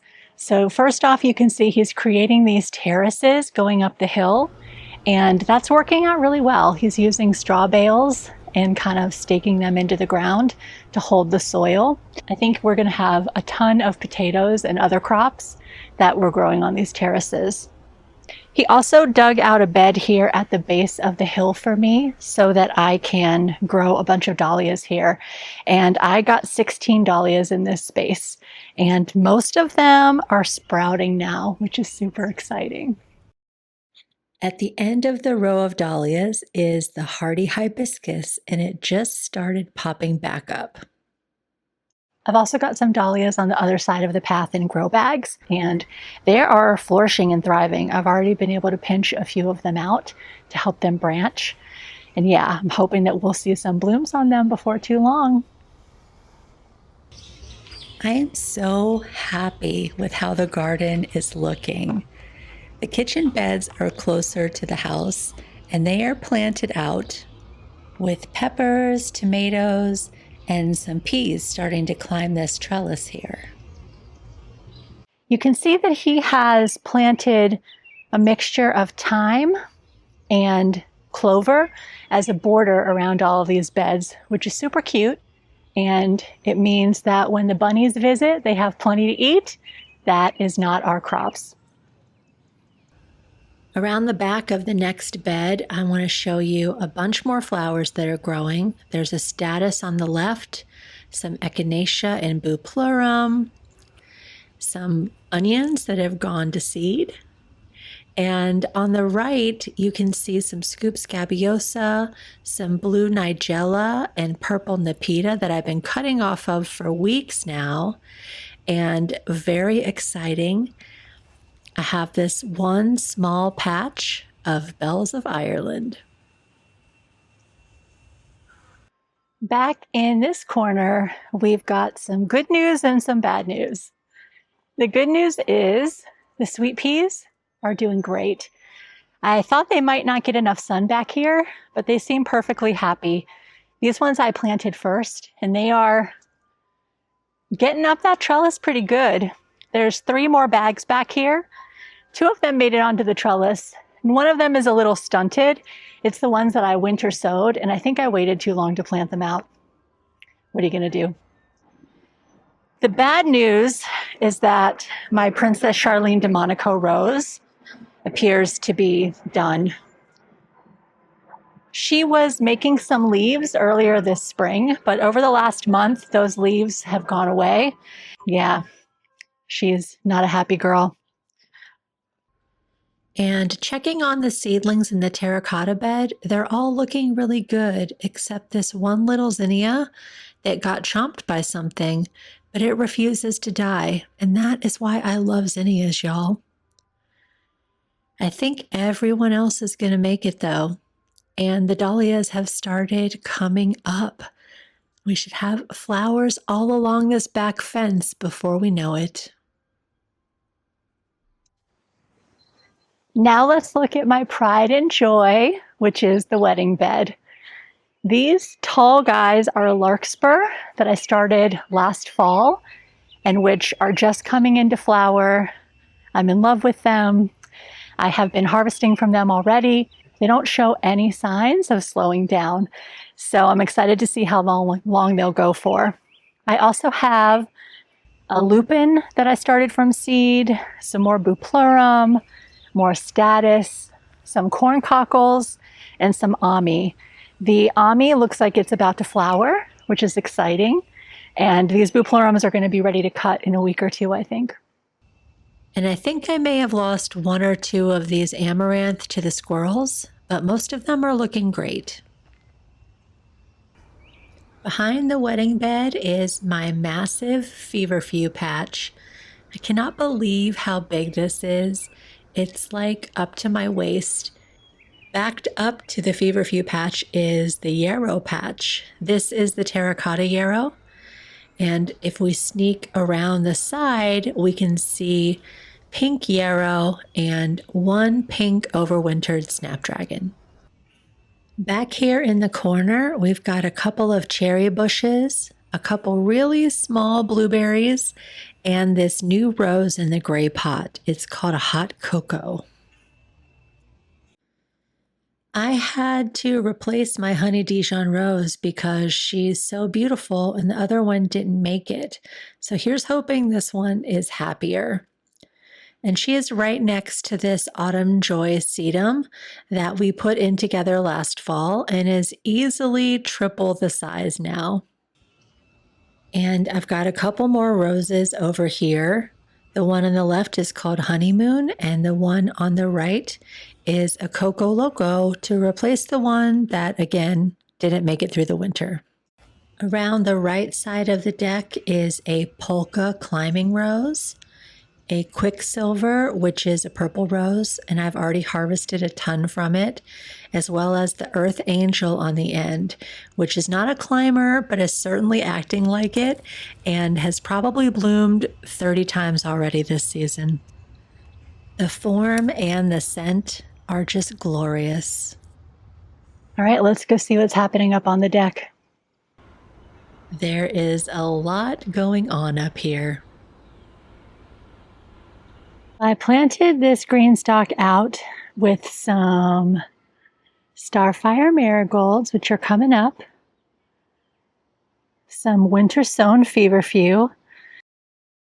It's because it has a little bit of a scent that I'm hoping will keep the varmints away from the 2 rows of peas that I planted.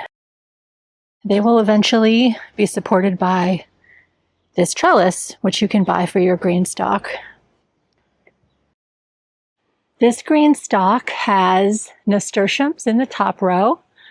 Some of them have come up and some haven't, so I guess we'll see. Might need to reseed those. And then we've got tons of strawberries. Lots of these are from last year, but I also got some more plants to put in here. These deck beds have been producing for us already. This is the cool flower bed This is the food bed, the ranunculus bed, and the lisianthus bed. Let's take a little bit of a closer look. Guys, this is exciting. This is the first corn cockle that's opened for me yet. Hi. What a beauty. I am really pleased with how these lisianthus are doing. These are the plugs that I got from Farmer Bailey. And these little teeny tiny ones are the ones I planted from seed. They're all doing well though. They're all putting on growth. So I'm looking forward to seeing some blooms in probably about 8 weeks. These are Snapstar Champagne snapdragons that I got from Farmer Bailey, and they are already starting to put on bloom heads. I would think that they would get a little bit taller, but we'll see how they do. It's been a wonderful season, but I think the ranunculus are just about done. You can see how yellow and crunchy they are. They started getting powdery mildew a couple of weeks ago after we had a couple of 90-degree days followed with several rainy days in a row, and they just don't like those conditions. Now it's like over 80 degrees every day, so yeah, they're just about done, but I feel happy for what we had while we had them. Alexa, play Never Can Say Goodbye. So I think sometime this week I'm going to take all of these out and replace them with some of my special zinnias. I also wanted to show you how everything's doing out front. We've got these pansies that we put in, the sweet peas that are diligently climbing the trellis, and a few little ranunculus in this pot here that have been producing really well. And I am still planning to make a bed and plant a bunch of flowers here in front of the house. It's just taken me a minute to get to it. Overall, I am so happy with all of the different flowers that I get to harvest. It's so many more than what I had last year, and it's just getting started. Judging from the crazy clouds that have appeared in the sky, I think we might be about to get some rain. So I'm going to end the video here today. But I wanted to thank you for caring about my garden and following along as everything starts to explode and develop. Don't forget to subscribe. I hope you have a wonderful week, and I'll see you next time.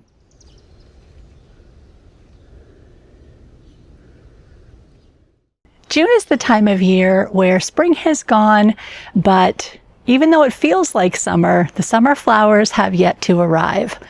The ranunculus are over, and we're still waiting on zinnias. This week, we're going to do a bunch of tasks to flip this garden from spring to summer, and we're going to start by harvesting a little joy. First up, a little feverfew harvest, or should I say a giant one because these things are huge.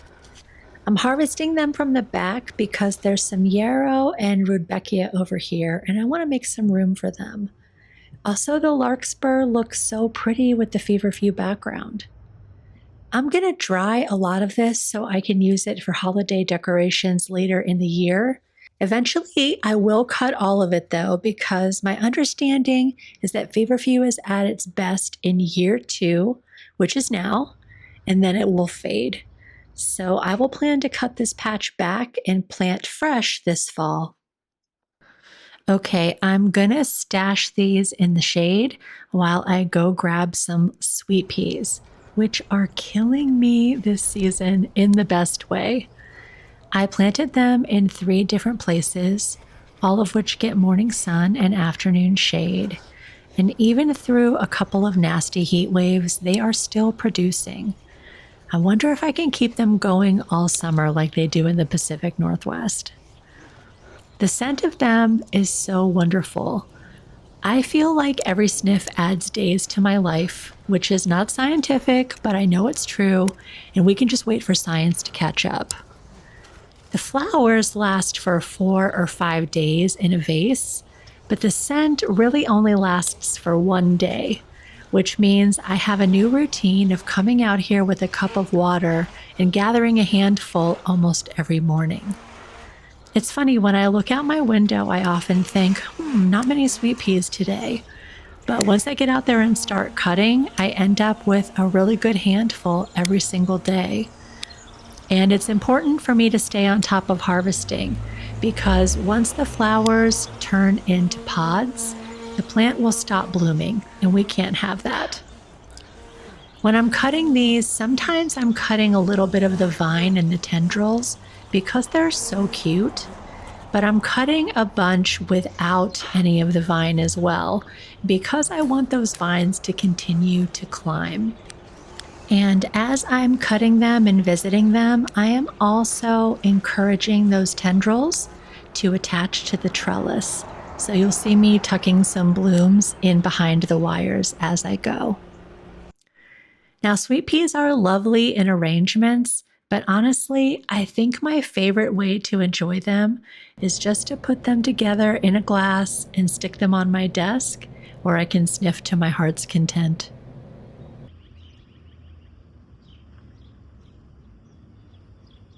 The next thing I want to get done today is put the wedding Lysianthus in the ground. I started these from seed back in April, and they are looking really good. I've got dark purple, lavender, green, and brown. So I'm going to get this bed amended. I'm going to take out some of the volunteers that have showed up in here and get these guys in the ground. As usual, I'm adding some compost to this bed, which in practice works more like a big pot. It needs amending all the time, especially when I'm growing multiple rounds of crops throughout this season. And of course, flower food helps with that too, so I'm putting some of that in for good measure. When I planted these, I put 2 seeds in each block.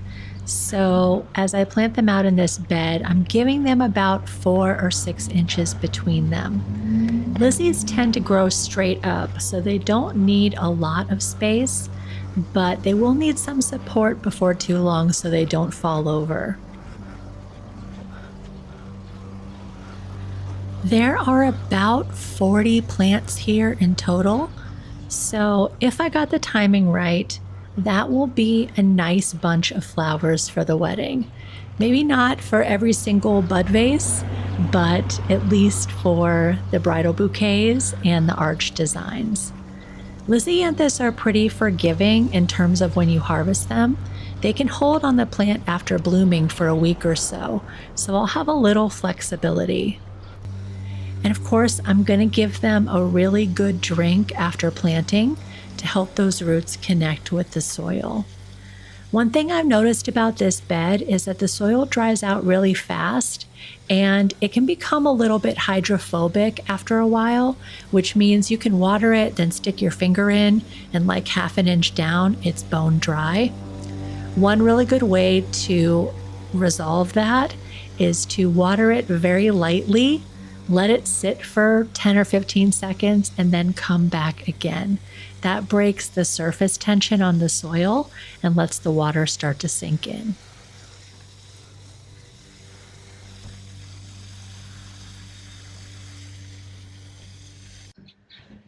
Okay, the Lizzies are planted, they're watered in, and they're going to be in shade here in an hour or two. This is why I waited until now to plant them. So I wanted to give them a little bit of time in the sun so that the water could get off their leaves, but not be blasted all day. So they'll get some shade this afternoon. Then we're coming into like a week of cooler weather. And that should give them a little bit of time to settle in before it starts getting hot again. You may notice we've made some changes up on the deck. We no longer have a big ugly umbrella here that we never use, blocking the view. Got rid of that, amazing.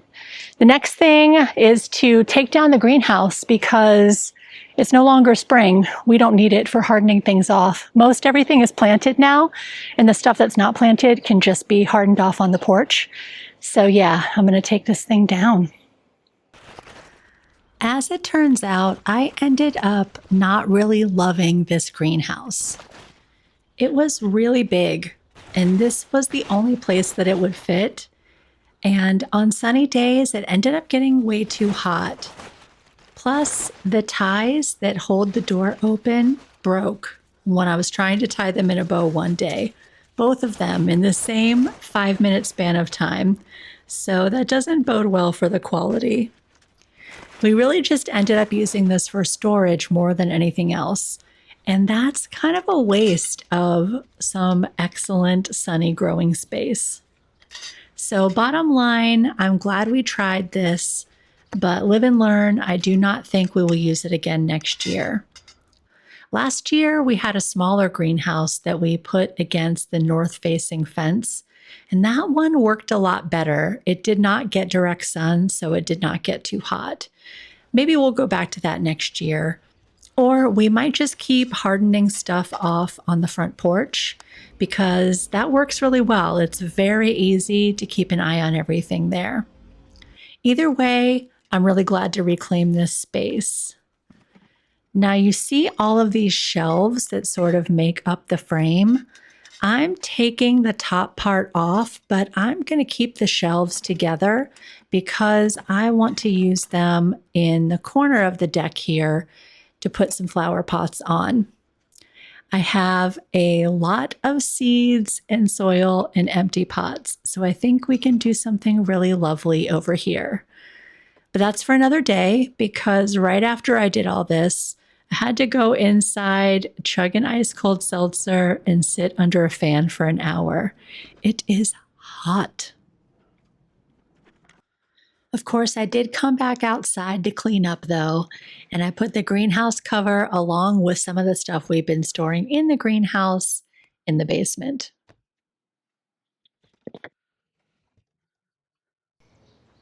Look at this deck now. I'm not done, of course, but it's really nice to have all this space back, and I look forward to filling it with a bunch more flowers. It's looking so lovely out here. I have to say I don't really have any focal flowers for arrangements right now, but my house is full of flowers either way, and that is enough for me. Pretty soon we'll have tons of snapdragons and zinnias to play with, and I am still planting seeds, y'all. My arrangements this week may be a little random, but they are thrilling to me either way. Oh yeah, and I did hit up Trader Joe's for some peonies, eryngium, and buplurum, along with my homegrown feverfew, to scratch the arranging itch. And later this week, I'm hitting up the local growers co-op for the very first time, and I will be sure to share that with you. There is always more to do, but I think I'm going to call it here for the day because I'm about out of gas. I'm really excited about everything that we got done though, and for the last few things on my list to have the summer garden fully completed and planted out. So thanks for joining me today. I hope that you will subscribe to follow along as more and more flowers come online.